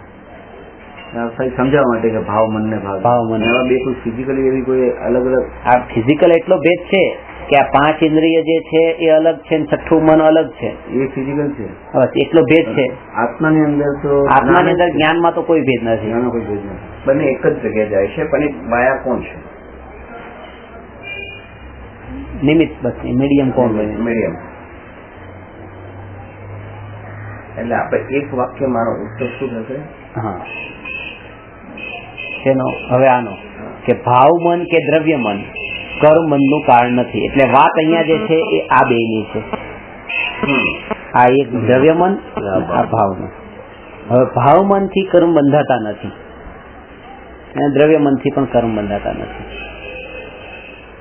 બે કર્મ બંધના કારણ નથી. કેમ? તો પહેલું કે ભાવ મન કર્મ બંધ નું કારણ નથી. ભાવ મન એ વિચાર છે, જ્ઞાન છે. જ્ઞાન કર્મ બંધન નું કારણ હોઈ શકે નહીં. જો જ્ઞાન કર્મ બંધન નું કારણ હોય તો સ્વભાવ જ કર્મ બંધન નું કારણ બન્યો. સ્વભાવ જો કર્મ બંધન નું કારણ બને તો આત્મા મુક્ત કોના આશ્રય થાય? વિભાવ તો સંસારમાં ભટકાવતું હતું, આ તો સ્વભાવ પણ ભટકાવવા માંડ્યો. એટલા માટે ભાવ મન તો કર્મ બંધન નું કારણ નથી. જાણ્યું, આ જાણ્યું, આ લાલ છે, આ પીળું છે, આ સફેદ છે, આ કાળું છે, એવું જાણ્યું.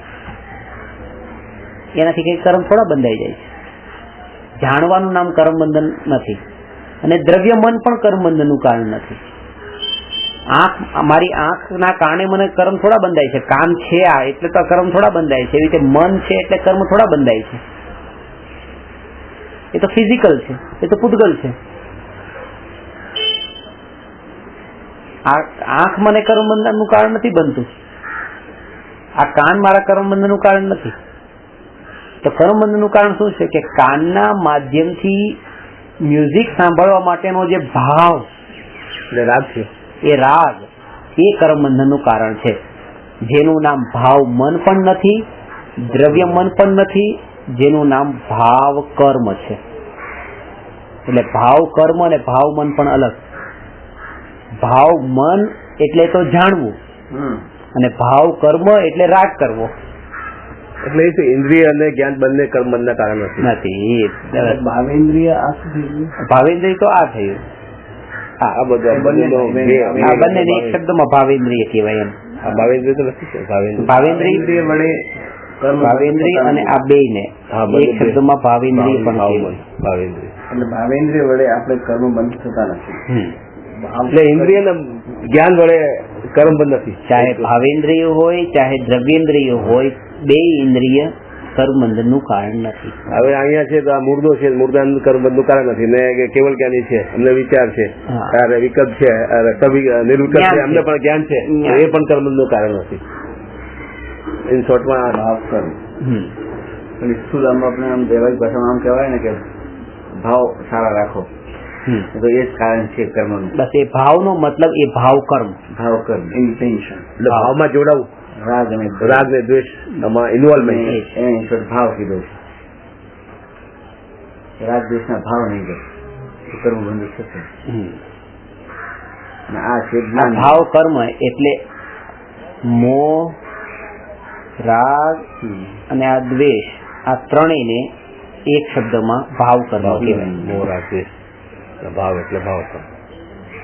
મોહ,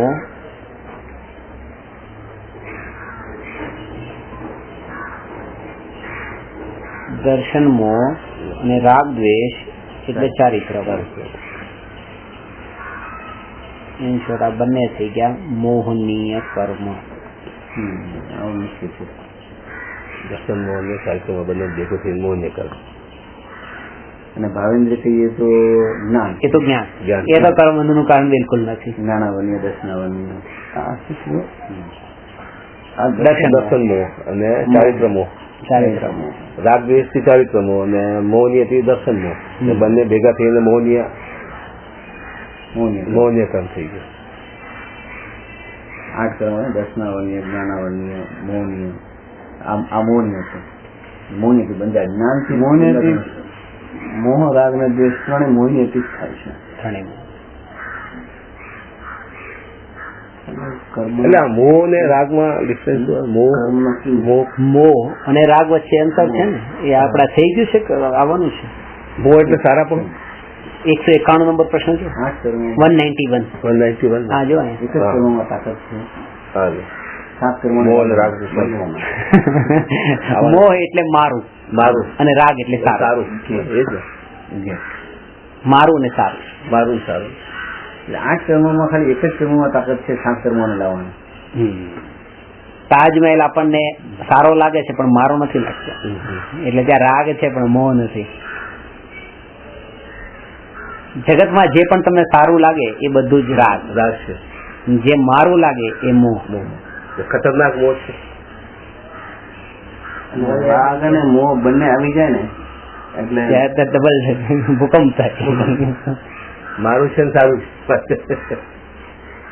મોહ જાય એટલે પછી એક હોય હજી ઠીક. મોહ તો 12 જાય. But love is not possible. મોહનીય 12 સુધી ચાલે.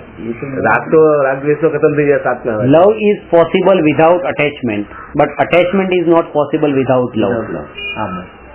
મોહ વગરનો રાગ હોઈ શકે છે પણ રાગ વિનાનો મોહ નથી હોતો. આ સિદ્ધાંત છે. મોહ વગર એકલો રાગ હોઈ શકે. તમને કોઈનામાં મોહ ન હોય પણ ખાલી રાગ હોય એ પોસિબલ છે, પણ તમને કોઈનામાં મોહ હોય અને રાગ ન હોય એમ ન બની શકે. એટલે કે ચોથા ગુણસ્થાનમાં જ્ઞાની સમ્યક દ્રષ્ટિ છે, એમને રાગ છે, ઘરનો રાગ છે, યુદ્ધ કરવાનો પણ રાગ છે, રાગ છે, પણ ત્યાં મારો મોહ નથી. ભાઈનો રાગ હોય સમ્યક દ્રષ્ટિને પણ ભાઈનો મોહ ન હોય. રામને રાગ હતો ભાઈનો પણ મોહ નતો. રાગ એકલો હોઈ શકે છે મોહ વગરનો, પણ મોહ જેને હોય કે આ મારું મારું મારું, આ ઘર મારું, એને રાગ તો હોય જ ત્યાં. એકલો મોહ હોય એમ ન બને. એટલે ગમ્યું છે એટલે જેને એને મારું પણ કર્યું છે, ન ગમ્યું હોય તો મારા પણ કર્યું જ ન હોય, નહીં તો ભાગે જ મારું નહીં. આ ભાઈ પ્રત્યે રાગ છે એટલે આ જીવ ને સારી આપે. એટલે આ જીવ છે એટલે પણ આ મારો ભાઈ એમ નથી, એટલે મોહ. મારો ભાઈ એમ નથી, આત્મા છે. માન્યતામાં તો એ જ છે. બરોબર ને? મોહ છે માન્યતાથી લગતી વાત છે અને રાગ છે ચારિત્રથી લગતી વાત છે. એટલે દર્શન મોહ ને ચારિત્ર મોહ ના ભેદ કરે છે.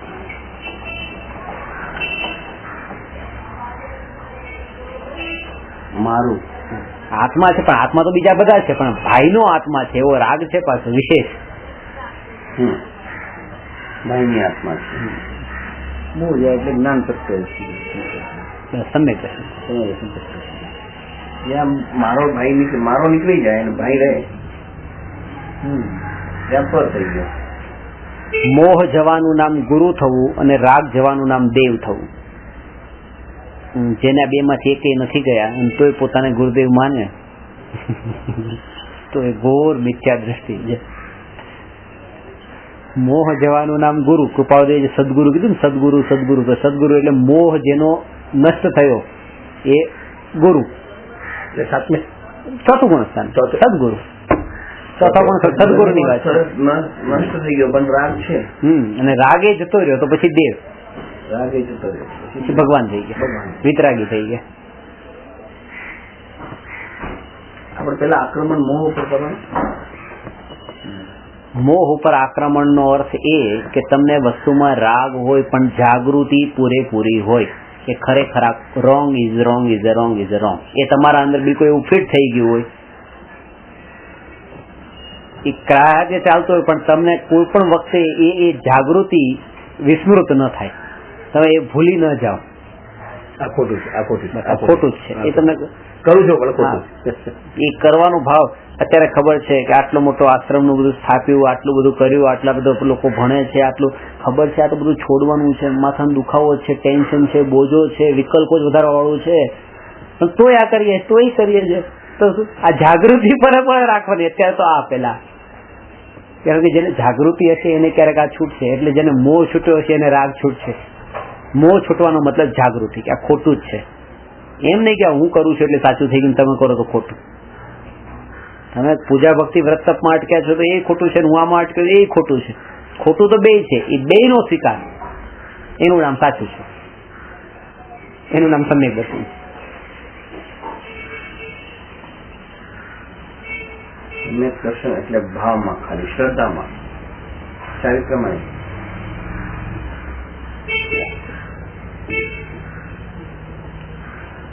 કૃપાઓ દેવી એના ઉપર જ વધારે જોર આપીશ, શ્રદ્ધા જ બસ.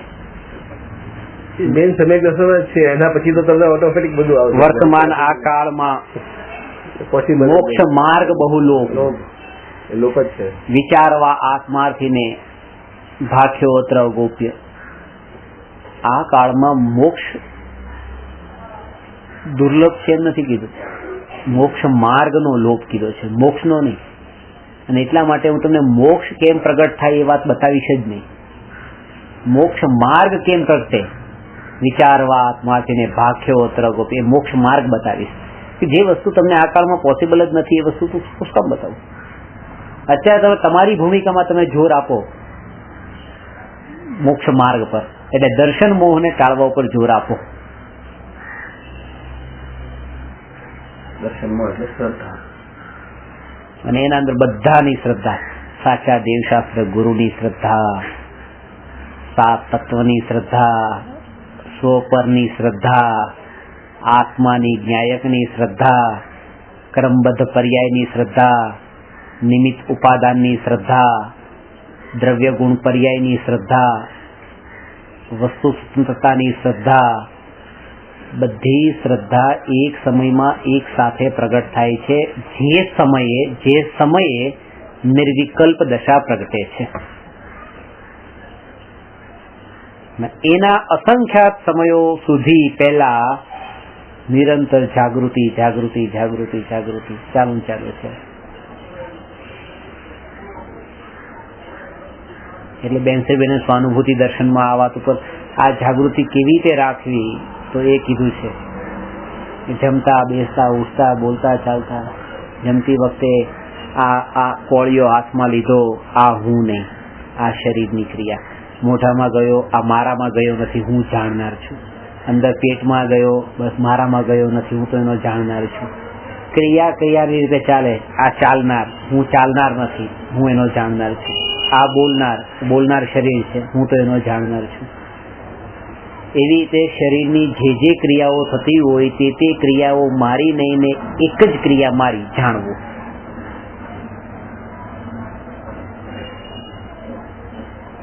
એટલે કે છે કે સમ્યક દ્રષ્ટિના શ્રદ્ધાની ડિક્શનરીમાંથી એક જ ક્રિયાપદ સિવાયના બધા ક્રિયાપદ ડિલીટ થઈ ગયા હોય છે.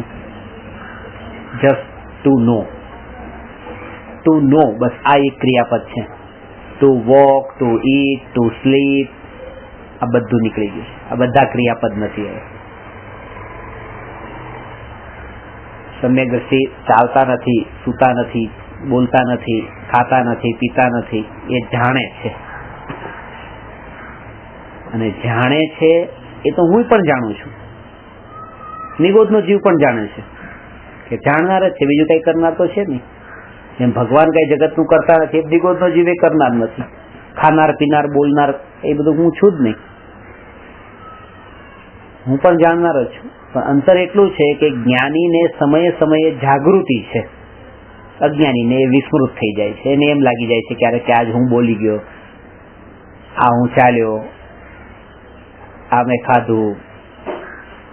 શરીરની જે આમ હાથ હલાવ્યો, તો એ તરત જ એને એ સમયે જાગૃતિ નથી, મેં તો ખાલી આ જાણ્યું જ છે, જાણવાનું જ કામ કર્યું છે. ને આ બધા પૂતગલનું પરિણમન થતું હોય અને એનો કરતા પોતાને માનતો નથી. એક હવાનું ઝોકું આવ્યું તો મેં શું કર્યું, હું શું કરી શકું? તો જેમ હવાથી આમ ગતિ કરીને જાય છે, એમાં હું પણ એક જગ્યાએથી બીજી જગ્યાએ ગતિ કરતો હતો, એમાં હું શું કરું છું? કઈ નથી કરતો. એમાં હું એનો અકર્તા છું. જેમ હવાનો અકર્તા છું, એમ આનો અકર્તા છું. એનું સ્વતંત્ર પરિણમન જાણે આ ક્રિયાનું, અને હું એનો જાણનાર. આવી જેની દશા હોય એ જ્ઞાની, અજ્ઞાનીની આ દશા હોતી નથી. અજ્ઞાનીને આવો અભ્યાસ કરવાનો હોય છે. કોઈ આપણી પાસે પ્રોબ્લેમ લઈ આવે છે અને આપણે સોલ્યુશન આપી દઈએ. તમારી પાસે કેપેસિટી છે સોલ્યુશન આપવાની? પહેલી વસ્તુ તો એ બેઠા છે આપણે દુકાનમાં અને રવિને આ થાળીનું શું કરવું, આ કસ્ટમરની આવી રીતની આ પ્રોબ્લેમ છે. ત્યાં પછી આપણે એને જે બી સજેશન આપીએ છીએ એમાં શું રોલ?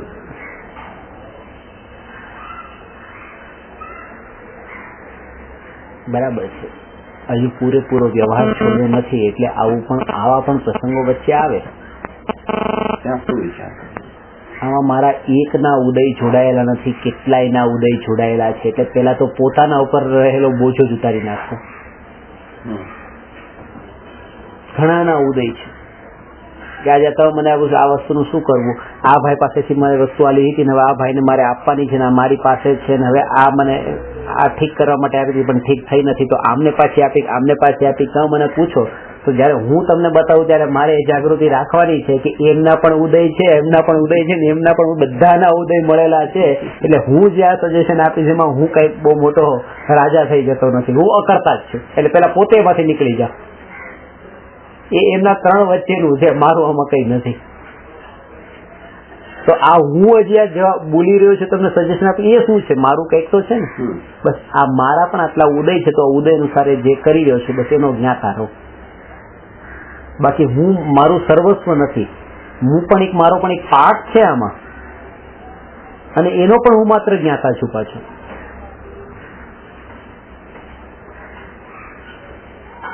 અને ઓલવેઝ કોશિશ એ કરવાની, આ ભાઈ તમારી પાસે એક શર્ટ લઈને આવ્યા, સાડી લઈને આવ્યા, આ સાડી છે જોઉં તો કેવી છે. ખબર છે કે આ ભાઈની દુકાનેથી એ સાડી લઈને આવ્યા છે અને એ દુકાનેથી ક્યારેય પછી પાછી લેવાના જ નથી, અને તમને બતાવ્યા છે. તમારે એ ટાઈમે શું કરવાનું? ત્યારે તમારે એ જ કહી નીકળી જવાનું છે, સારી પતી. એ તો કરીએ જ છે, પણ જયારે આપણે ડિસિઝન લેવાની વાત આવે ને, આપણી સાડી હોય ને, ડિસિઝન લેવાની વાત હોય કે હવે આમાં શું કરવું, ઉદગલના કારણે જીવના પરિણામ ખરાબ થાય એવું નહીં કરવું. એ જાગૃતિ રાખવી, અને એ જ ને જ રહી શકશે જેની અંદર જેને મહિમા પૂતગલ કરતા જીવની વધારે હશે,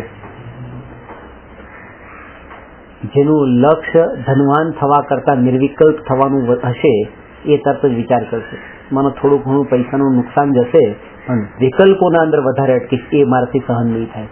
એ દુઃખ જ છે આગળ જઈને.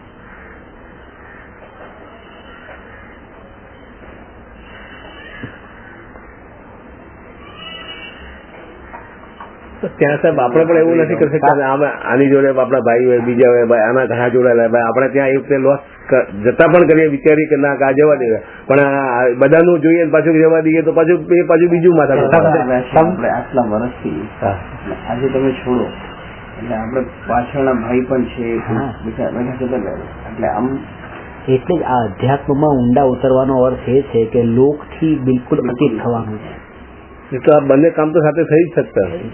હા, એટલું થઈ શકે. તમારું અંતર જો પલટાયું હોય ને તો થોટ તમારા ઇન્ટેન્શન અલગ હોય, તમે એ કામ કરતા હો એને તમે બીજી રીતે પણ બીજાને કન્વિન્સ કરી લો તમે.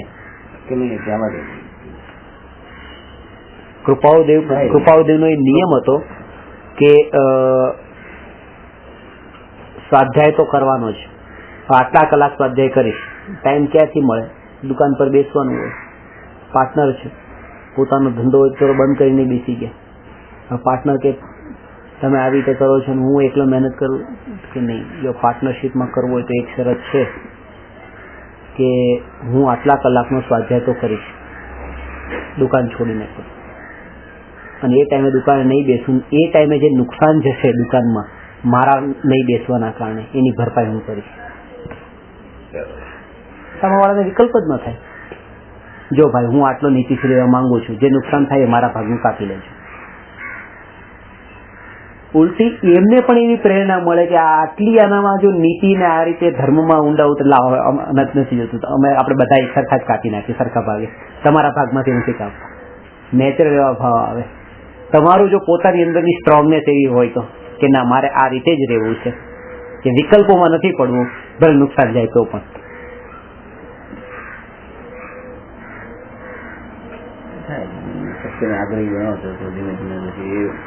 અરે નિમિત્તો પણ એવા સહજ મળે છે, એટલે તો કીધું ઉપાદાનની યોગ્યતા પાકશે જયારે તમે એવો પુરુષાર્થ કરશો ત્યારે. ટિકિટ નથી આપી, આપણે પેલા 1000 થી 2000 રૂપિયા જયારે ક્યારે ભારી પડતા હોય ત્યારે એને કોઈ મોહ હોય છે.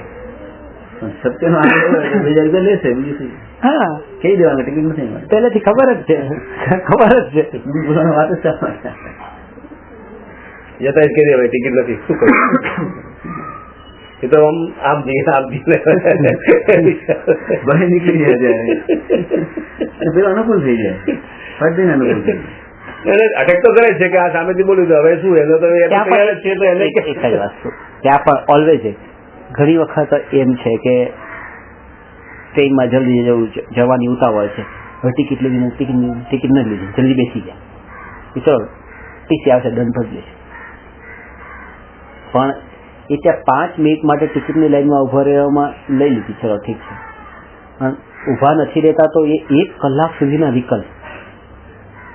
ટીસી હશે, હા બસ સફેદ શર્ટ, આ ટીસી તો નહીં હોય, હાથમાં પેન છે, આ તો ટીસી નહીં હોય. એની દ્રષ્ટિમાં 1 કલાક સુધી એક માણસને ટીસી લાગતો હોય. આ પ્લેટફોર્મ નથી હોય ત્યારે ના હોય ત્યારે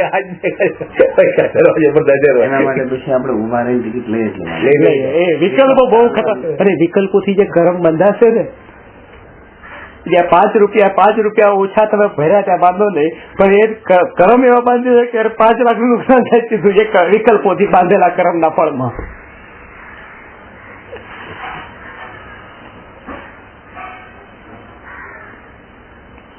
એટલે તમે ટ્રાવેલિંગ કરતા હો ત્યારે પણ સામાન ઓછો કેમ રાખવાનો છે? એટલા માટે કે વિકલ્પ, બસ એટલા વિકલ્પ નહીં, શાંતિ, જેટલા વિકલ્પ ઓછા થાય એ.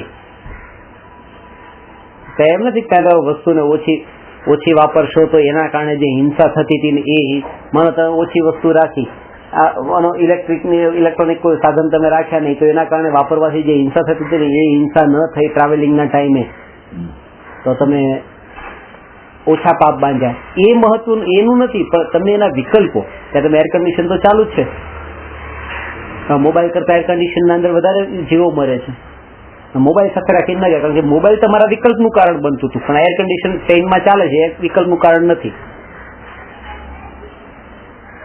તમારી પાસે એક ચાદર એ નહીં રાખવી, પણ જ્યાં ધાબળા ઓઢો એનો વાંધો નહીં, કારણ કે એ ધાબળામાં તમને વિકલ્પ નથી.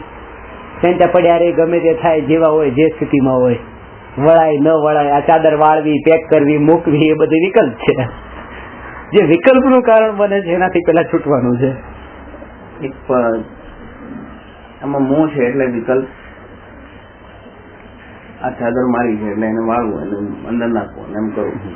હવે માનો તમને વિકલ્પ નથી, પણ એને તો કોઈને તો વાળવી પડશે ને, કોઈને તો વિકલ્પ થયા ને કે ભાઈ એને ધર્મ નથી કરવું, એને નિર્વિકલ્પ નથી થવું, એટલે એને એવા નિમિત્તો પણ એવા મળી ગયા છે. જો એને થવું હોત તો એને આવા નિમિત્તો માંથી નીકળી જશે. જેને થવું છે એને તો સહજ નિમિત્ત મળે છે. જેમ તમને થવું છે તમે પછી છૂટી ગયા કે ને, એવી રીતે માનો કે આ ચાલ નથી લઈ જાય, તો તમારે વિકલ્પથી બચવું છે તો તમને નિમિત્ત પણ એવા મળે છે.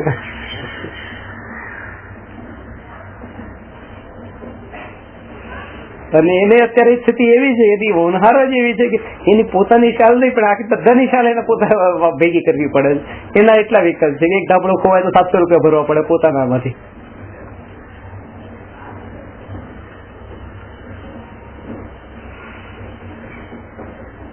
આ ઉપાદાનની યોગ્યતા અનુસાર નિમિત્ત સહજ મળે છે. પણ એક વાત ઉપર આ શ્રદ્ધા હોવી જોઈએ, બસ સત્ય. જો મને ખબર છે કે આ વાત સત્ય છે અને તેમ છતાં પણ કોઈને સારું લાગે, ખરાબ લાગે તો પણ એનો વિકલ્પ નહીં કરે. સત્યનો વિશ્વાસ હોય તો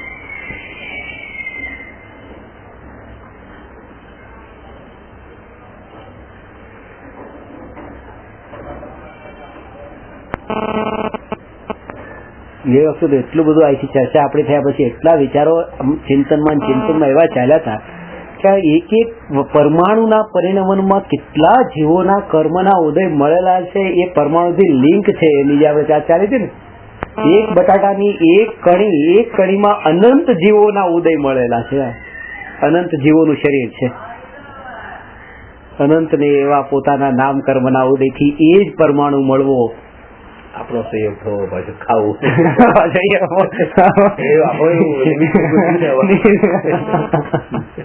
ઇન્વોલ્વમેન્ટ બધાનું થઈ ગયું. કેટલા બધા જીવન એક સાથે થઈ જાય.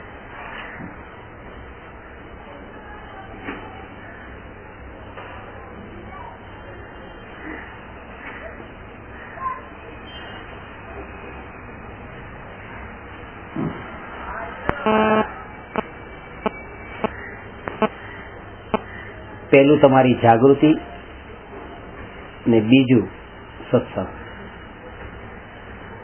જાગૃતિ પહેલું કામ છે. જાગૃતિ એટલા માટે એને પહેલા નંબર ઉપર એટલા માટે રાખું છું કારણ કે એમાં પરાધીનતા નથી. એ તમે સ્વતંત્ર છો જાગૃત રહેવા માટે. સત્સંગમાં કોઈની નિમિત્તની તમને જરૂર પડે છે. જ્યારે તમારી જાગૃતિ એટલી નથી રહેતી, એકાંતમાં જ્યારે તમે એવા સ્થિર ન રહી શકો, ત્યારે પછી તમે કોઈની સાથે આવો અને એવા સંઘમાં આવો કે જે પાછા તમને જાગૃતિ તરફ જ લઈ જાય.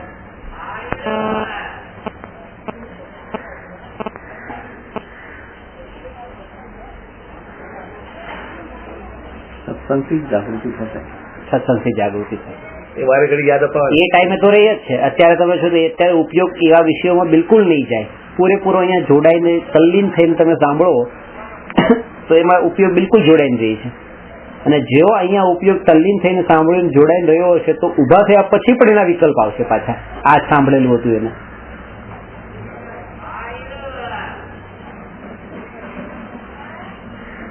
હવે પેલા દુકાન પર એકવાર પણ આ વાત યાદ નથી આવતી. હવે માનો ક્યારે પ્રસંગ મને એકાદ વાર યાદ તો આવી જ જશે. ભલે તમે માનો ત્યાં તમે દરેક વખતે યાદ આવે છે. યાદ આવે છે. આ પ્રોબ્લેમ હોય જ છે. એક વિશ્વાસ બેસે ને આ ઉદય ઉદય ઉદય, there is no connection between past and present. પાસ્ટના કર્મના ઉદય જે છે ને વર્તમાનના ભાવ છે એને કોઈ કનેક્શન નથી. એટલે હું એમ વિચાર કરું કે અત્યારે આ કસ્ટમરને આવા ભાવ કરીને આ વસ્તુ એ સાડી છે પાછી લેવી જ નથી, નથી લેવી, જા મારે ઘરે દુકાનેથી એક વખત માલ લેવાઈ ગયા પછી હું પાછું નહીં જ લઉં. તો એ જે રાખ્યું પણ આપણે એમ વિચાર કરીએ કે જવા દે, બિચારો ગરીબ માણસ છે, ભૂલથી આવ્યો છે, ફસાઈ ગયો છે, હવે શું કરું, લાવ લઈ લઉં, આ નુકસાન જશે. બટ એ વિચાર હોય કે આ ભાવ તો મારો કરુણાનો ભાવ છે, દયાનો ભાવ છે, આના ફળમાં નુકસાન મને નથી જ ગયું. આ 500,000નું નુકસાન ગયું છે તો એ મારા પૂર્વે કરેલા કર્મના ઉદય છે. એવી જાગૃતિ હોય તો ત્યારે પણ દયા કરતા, કરુણા કરતા સંકોચ નહીં થાય.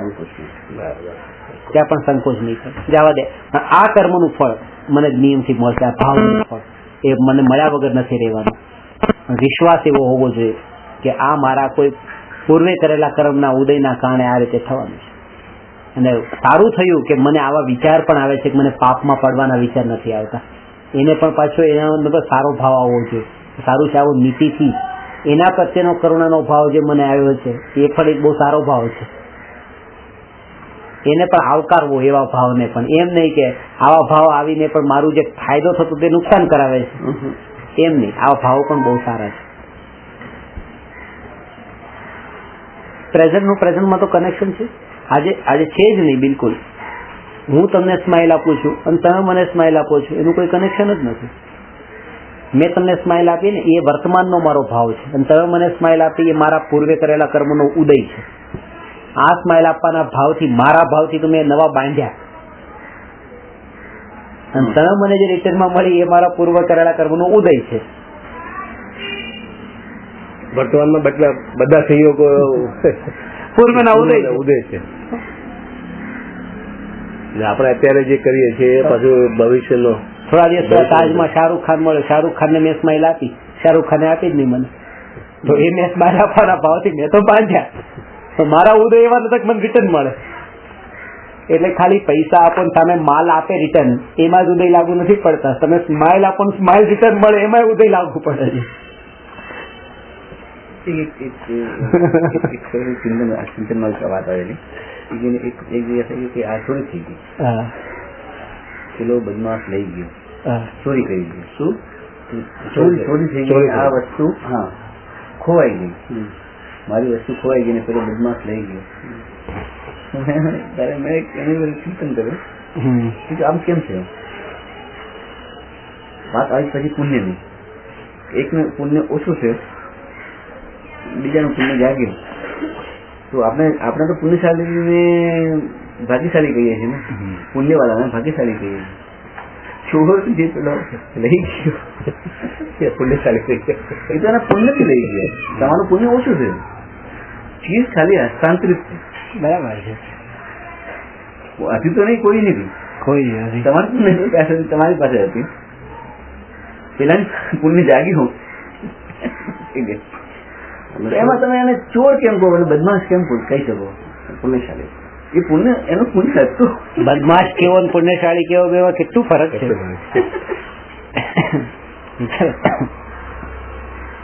ત્યારે પછી આમ એ સમજાઈ જાય છે કે નહીં, બદમાશ માં સીધો દ્વેષ નો ભાવ ઉત્પન્ન થાય છે. પુણ્યશાળી કે સંભાવ આવી જાય છે, બસ કે પતી ગયું, સમાધાન થઈ ગયું.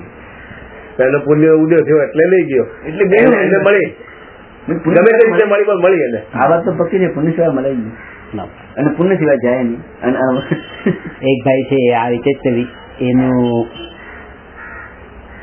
દર મહિને 2 વખત ખીસું કપાય. પોતે પોતાના સ્વભાવમાં એવા ભોળા ભાઈ છે, અને તરત જ મારા ક્લાસમાં બેસું મને કે સવારમાંથી પછીનો ક્લાસ ક્યાં હોય, સવારના ચાલતા હોય, કઈ કામે ગયા હોય, સવારના પતાવીને પછી ક્લાસમાં બેસે કે આજ તો બહુ સારો દિવસ છે, બહુ સારો દિવસ ચાલુ છે. કેમ? મને કે પેલા ને આજે આખો દિવસ ફરવું નહીં પડે, કે એનું કામ નહીં તો આખો દિવસ ક્યાં ક્યાં જવું પડે તમે લેવા માટે.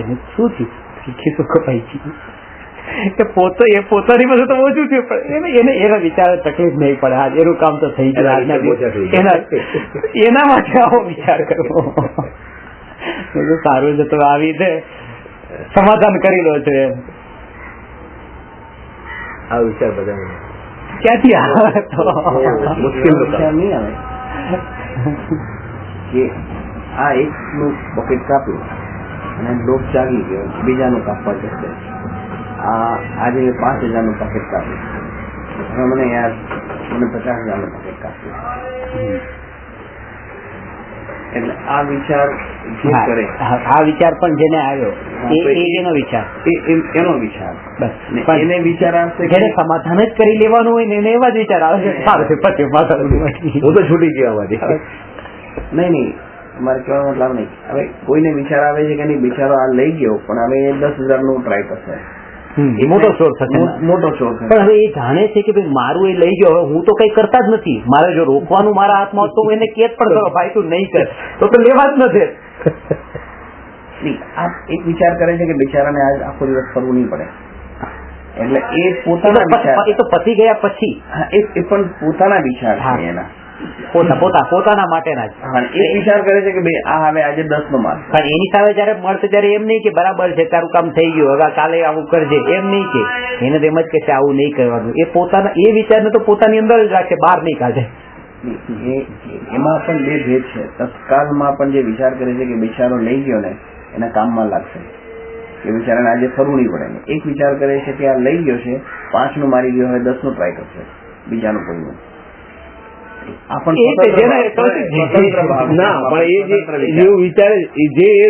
એનો સ્વભાવ પાસે જુદો છે ને, આનો સ્વભાવ જુદો છે, નાનો સ્વભાવ જુદો છે. સૂક્ષ્મતા છે કે પેલો એનું પુણ્ય હશે તો જ એની પાસે ટકશે, તો જ લઈ જઈ શકશે.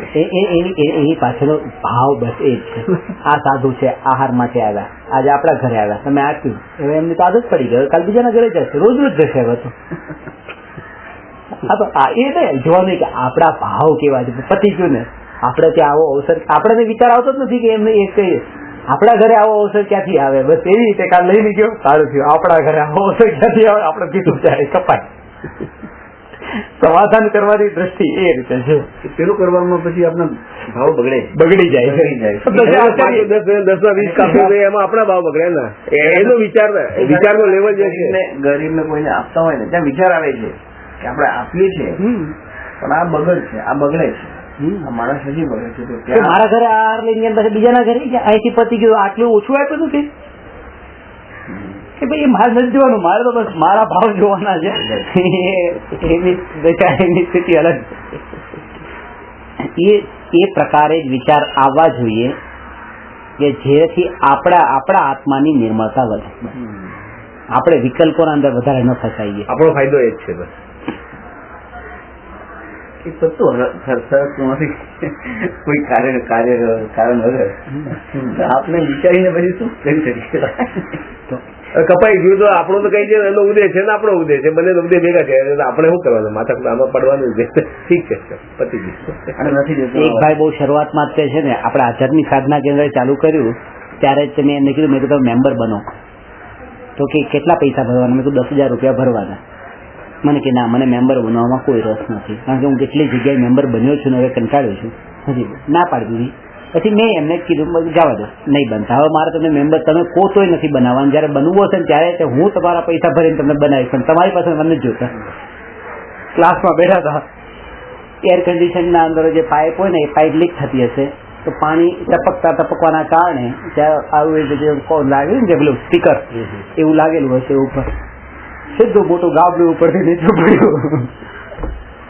બોલાવ્યો હશે, બાજુમાં પડ્યું, માથે પડતું રહી ગયું. પેલા બોલા ખર્ચો કેટલો? એ બધું ઠીક કરવાનું કે ₹1,00,000 ખર્ચો થયો. મેં ₹300 ભરે. બીજા દિવસે હું ગયો, તૈયાર ફોર્મ ભરી ગયેલા. મને કે મારે મેમ્બર થવું છે. કેમ થતા? પણ હવે કે આમાં મેમ્બર મમ્મી આવી કંજુસાઈ કરી, ₹1,00,000 ખર્ચ થઈ ગયા મારામાં. મને મેં કહું ના, તો નિયમ કરો, તમને મેમ્બર બનાવવાના નથી. મને કે ના પ્લીઝ માફ કરી દો, મને મેમ્બર જ બનાવો, જેથી કરીને બીજા કાપડા ન પડે. અંદર પણ જીવની મેન્ટાલિટી શ્રદ્ધા જેવી થઈ જાય ને કે આવું મેં કર્યું હતું. એ વખતે મેં એમને દાખલો પણ આપ્યો. મેં કહ્યું હવે તમે નહીં બનાવો, પણ એક વાત ધ્યાનમાં રાખજો કે આપણે હોટલમાં જતા હોઈએ, 1,000-2,000 રૂપિયા આમ ખર્ચી નાખતા હોઈએ ખાવા પીવામાં, પાપમાં, અને આમાં તમે આવી રીતે વિચાર કરો. એ વાત ખાલી મેં એ વખતે એટલી કીધી નહીં, અને પછી એની અસર એવી થઈ ગઈ. હવે કે મારા તરફથી એક રૂમ ત્યાં બનાવરાવી છે, બસ મારા નામે નહીં, મારા પપ્પાના નામે બનાવી છે, પણ કે હવે મને ભાવ થઈ ગયો છે કે 72 વર્ષની ઉંમર છે, ક્યાં લઈને જવું છે, કે આટલા પૈસા છે, પણ આમ ઇકોનોમીમાં રહેવાની પહેલાથી આદત પડી ગઈ છે ને, કે દ્રષ્ટિ જે છે ને એ આપણે કેવી રીતે રાખવી, બસ જેનાથી પોતાના વિચાર, બસ પોતાના પરિણામો ન બગડે એ રીતે વિચાર કરીને એ વિષયમાં પાછું ખાસ વાત કે એમાંથી બહાર નીકળી જવું. આ નીકળવા માટેના વિચારોના દ્રષ્ટિકોણ છે કે ખિસ્સું કપાઈ ગયું છે, હવે એ વિચારોમાં વધારે રહેવાથી મારો સ્વાધ્યાય અસર નથી થતો. હવે એ સમાધાન કરી લઉં છું, મારો સ્વાધ્યાય સારી રીતે થાય છે. ધ્યેય તો પાછું આ જોવું જોઈએ કે આ ધ્યેયમાં મને એ વિકલ્પો બાધક બને છે. મારું જે સાધ્ય છે, સાધ્ય સુધી પહોંચવામાં એ બાધારૂપ બને છે. એટલા માટે મારે એ વિકલ્પોથી બચવા માટે આ રૂપે વિચાર કરી નીકળી છે. આ પણ વ્યવહારિક દ્રષ્ટિકોણ છે. જયારે ઊંડી રીતે જશો ને ત્યારે તમને એ વિચાર પણ તમારા હાથમાં નથી. કારણ કે ઘણી વખત આપણે આવો વિચાર ન કરવો હોય ને એવો જ વિચાર આવે, અલગ પ્રકારનો વિચાર આવે. ક્યાં કેવી રીતે કેવા પ્રકારના વિચાર આવે છે એ સમયે પાછા તો લિંક વગર ના હોય. ઘણી વાર અમે એ વાંચતા હોય સ્વાધ્યાય કરતો, બીજું વિચાર એ થર્ડ જ કઈ એનાથી કે લેવા દેવા એ યાદ આવે છે. મારા ગણતા હોઈએ ક્યારેક વિચાર જ બીજું આવે છે, એનાથી કઈ લેવા દેવા નથી. આમ લાખો રૂપિયા દાન આપ્યું હોય પણ ટેક્સીમાં 18 રૂપિયા થયા હોય ને સવા વાળો 20 કહેવાય ને તો કે નહીં 20 કેમ કીધા, 18 થાય 18 જ લેવો. એ પ્રકારના વિચાર પણ ત્યાં એવા જ આવે.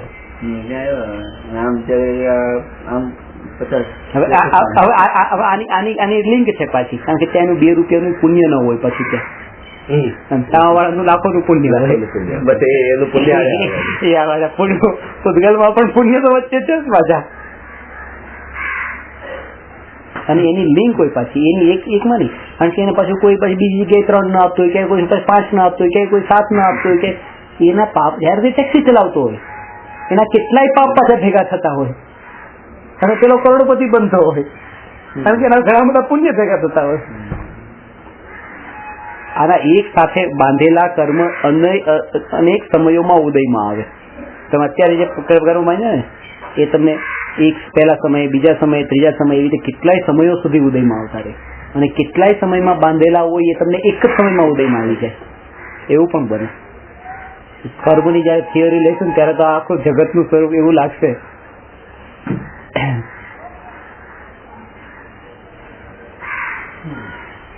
તો બે શબ્દ થયા, ભાવ મન, દ્રવ્ય મન.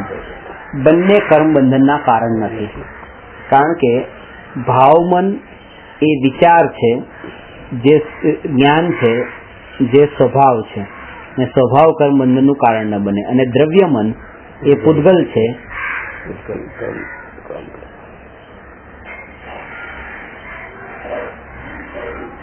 આઠ પાંખડી વાળા કમળના આકારે હૃદયના મધ્ય ભાગમાં રહેલું છે. ફિઝિકલ છે, ફિઝિકલ છે, ફિઝિકલ છે. પૂતગલ છે એટલે ફિઝિકલ. પરમાણુ આપણે 5 વર્ગના સમજ્યા હતા ને, ભાષા વર્ગના, આહાર વર્ગના, ભાષા વર્ગના, મનોવર્ગના, કર્મણ વર્ગના, તેજસ વર્ગના. મનોવર્ગના છે એ મનોવર્ગના મન રૂપે પરિણમે છે. જેમાં ધ્વનિ જે છે ને, તો અવાજ જેના કારણે બને છે એનું રો મટીરિયલ શું છે? ભાષા વર્ગના. અને પ્રોડક્શન શું છે? ભાષા.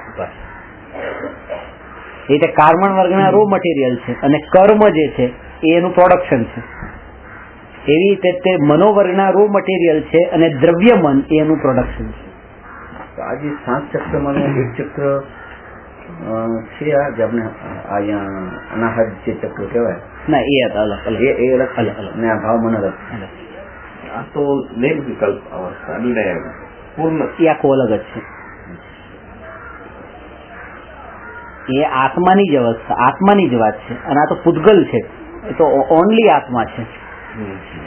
ના ના, આ નહીં. આજે આપણે જે 7 જે આપણે જે ચક્ર કહીએ ને, મણિપુરસ ને નાભી ચક્ર, ના એ અલગ. એ તો આ ચક્ર નહીં, એ યોગ યોગ રચના સામે. આ તો આખું જ 8 સાથે 7 ચક્ર જે છે એ ચક્રને પણ એ શરીરની સાથે લિંક તો છે. આ જે છે એ ઓનલી જ્ઞાનના માટે જ નિમિત્ત બનવા વાળી વાત છે. એને જ લક્ષ્ય, એટલે જ્ઞાન સાથેની જ લિંક છે. જેમ 5 ઇન્દ્રિયોની જ્ઞાન સાથે જ લિંક છે. ભલે 5 ઇન્દ્રિયો ત્યાં બધે જ જે 7 ચક્ર જે છે ને ત્યાં પણ એ રીતે સ્પર્શન ઇન્દ્રિય તો છે જ તે, પણ એની મુખ્યતાથી અહીંયા વાત નથી. અહીંયા તો જ્ઞાનની મુખ્યતાથી વાત છે. એટલે 7 સ્પર્શન ઇન્દ્રિયથી એને સ્પર્શન ઇન્દ્રિયના રૂપમાં લેવાશે, ચક્રને અહીંયા નથી લેવાના. એ ચક્ર પૂતગલથી પૂતગલ કનેક્ટેડ છે અને આ ઇન્દ્રિય જ્ઞાનથી કનેક્ટેડ. અને એના અંદર ખાલી મનોવર્ગના જ પરમાણુ મળેલા હોય એવું નથી. એમાં કોઈ પર્ટિક્યુલર નિયમ નથી કે આના જ આ જ વર્ગના પરિણમી હોય. આમાં તો આ નિયમ છે કે મનોવર્ગના જ મન રૂપે પરિણમી હોય. તો આખું શરીર છે, આહાર વર્ગના છે, આ શરીર રૂપે પરિણમે છે. અને મનના માટે તો આહાર જે છે મન રૂપે નથી પરિણમતું, મનોવર્ગના જ મન રૂપે પરિણમે છે. જેમ કર્મણ વર્ગના જ કર્મ રૂપે પરિણમે છે, ભાષા વર્ગના તે અવાજ રૂપે પરિણમે છે, તેજસ વર્ગના શરીરની કાંતિ રૂપે પરિણમે છે. કાંતિ એટલે તેજ, ઓરા. એ તેજસ વર્ગના એનું શું હજી ડિટેલમાં? તેજસ વર્ગના એનું રો મટીરિયલ છે. તેજસ શરીર એનું પ્રોડક્શન છે. કર્મથી લીધું ના, કર્મથી તો બધી જ રિલેટેડ છે. કે કર્મના ઉદય અનુસાર જ તે બધી વર્ગના આત્મા સાથે આવીને જોડાય છે અને છૂટી પડે છે. યોગની અંદર આમ બતાવે છે 7 ચક્રની અંદર 7 અલગ ગુણ બતાવે છે કે વિશુદ્ધિ ચક્ર છે. એનાથી તમારું જે તેજ છે એ તત્વ, ચીજને જોવાની જે તાકાત છે એ તમારી એનાથી આજ્ઞા ચક્રથી તત્વ. એવી રીતે મનને કીધું છે કે તમારું જે જ્ઞાન વધારે પ્રગટાવવું હોય, વિચારવાની શક્તિ, તો તમારો શ્વાસને અહીંયા તમે રોકો. એટલે દરેક ચક્રની ઉપર શુદ્ધિ માટે એ બધું વ્યવહારિક રીતે બોલવામાં આવે, કહેવામાં આવે. બાકી જયારે તમે કર્મની થિયરી જયારે કરશો, વ્યૂ પોઈન્ટ છે, અપેક્ષા છે, આ અપેક્ષા એ તમે વિચાર કરો તો એ બરાબર છે, પણ જયારે તમે કર્મની થિયરીની દ્રષ્ટિએ વિચાર કરો ત્યારે કોઈ લિંક જ નથી એને. આ તમે શ્વાસોશ્વાસની ક્રિયા તમે આમ કરો અને એ ક્રિયાના કારણે પ્રાણાયામ કરો અને તમારી તબિયત સારી રહે. કર્મના ઉદય તમે કહો કે નામ કર્મના ઉદય, તો આમ જ થાય છે. પછી તમે પ્રાણાયામ કર્યા કે નહીં કર્યા કોઈ લિંક જ નથી. એટલે એ બધો આખો વ્યવહાર છે. અમુક પ્રકારનો ઉઘાડ જ્ઞાનનો જે થાય છે, કહું છું જ્ઞાનનો ઉઘાડ જેને થયો હોય છે, મનોપર્યાય જ્ઞાની, નારકીઓની જ વાત કરો, બહુ અવધિ જ્ઞાન છે. 3 જ્ઞાન તો છે જ તે ને નારકીઓને, નેચરલ જન્મથી છે, કોઈ અભ્યાસ કરતા નથી, આની લિંક જ નથી. મેઇન ત્યાં પછી છેલ્લે કર્મ ઉપર આવવાનું છે. એ જ્ઞાનાવરણી કર્મનો ક્ષયોક્ષમ એવો હોય એટલે થાય છે.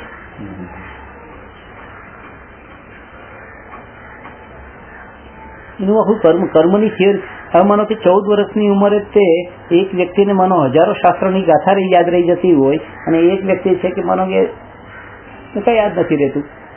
ઉંમર એટલી, માનો મોટી ઉંમર તો તમને એમ લાગે મોટી ઉંમરે ભૂલાઈ જાય, પણ એ 14મા વર્ષે એનો જ્ઞાનનો ઉઘાડ ને એ પ્રકારની એની પૂર્વના સંસ્કારો એ બધું એની સાથે લિંક હોય છે. ખાલી એ અભ્યાસ કરવાથી એનું કામ થઈ જશે એમ નથી.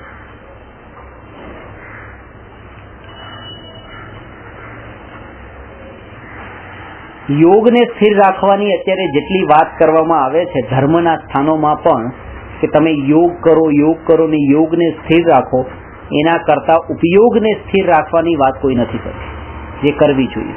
તમારો ઉપયોગ સ્થિર રાખો. યોગ તો ફિઝિકલ છે, ઉપયોગ એ જ્ઞાન છે, અટેન્શન છે. તમારો ઉપયોગ ક્યાં જાય છે, ઉપયોગ ક્યાં ભમે છે?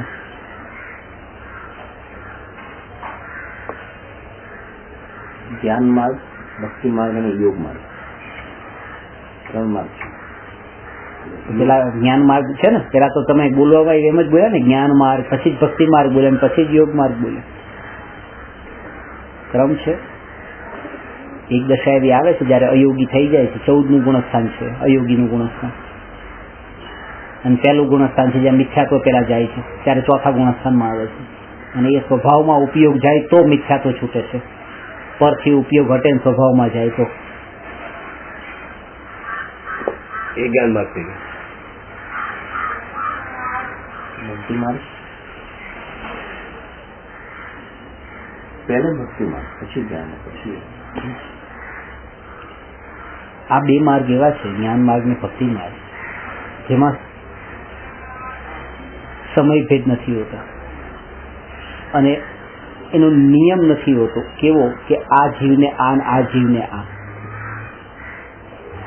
જે જીવનું જ્ઞાન ઘણું બધું હોય પણ એ બહુ અભિમાની થઈ ગયો હોય તો એને કીધું તું ભક્તિ માર્ગમાં જા. જે દિવસ રાત ભક્તિ જ કરે છે પણ ખબર જ નથી કે આ શું છે, તો એને કીધું તમે જ્ઞાન માર્ગમાં જાઓ. જેવી રીતે કોઈને ગરમ તાવ હોય તો એને ઠંડી ઔષધિ આપવામાં આવે છે, જેમ કોઈને ઠંડો તાવ હોય તો એને ગરમ ઔષધિ આપવામાં આવે છે, એના ટેમ્પરેચરને લેવલમાં લાવવા માટે. પણ આ બંને માર્ગ જે છે એ અયોગી થવાના માર્ગ છે.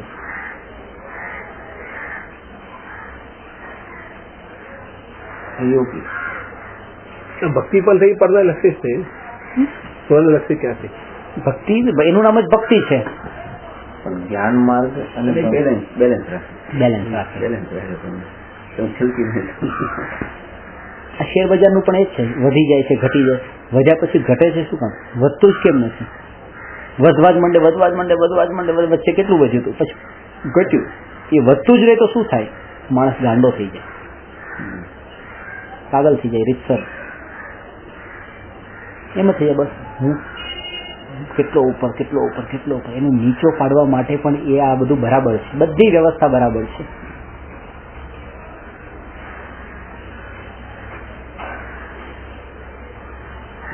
સાથે પાપ જરૂરી છે. પુણ્યનો મતલબ જ નથી, શાનાથી કરે, બધું સારું જ હોય.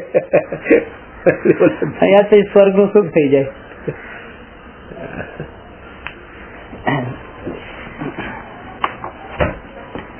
નમો અરહંતાણમ नमो सिद्धाणं नमो आयर्याणं नमो उवज्जायाणं नमो लोये सवसाहु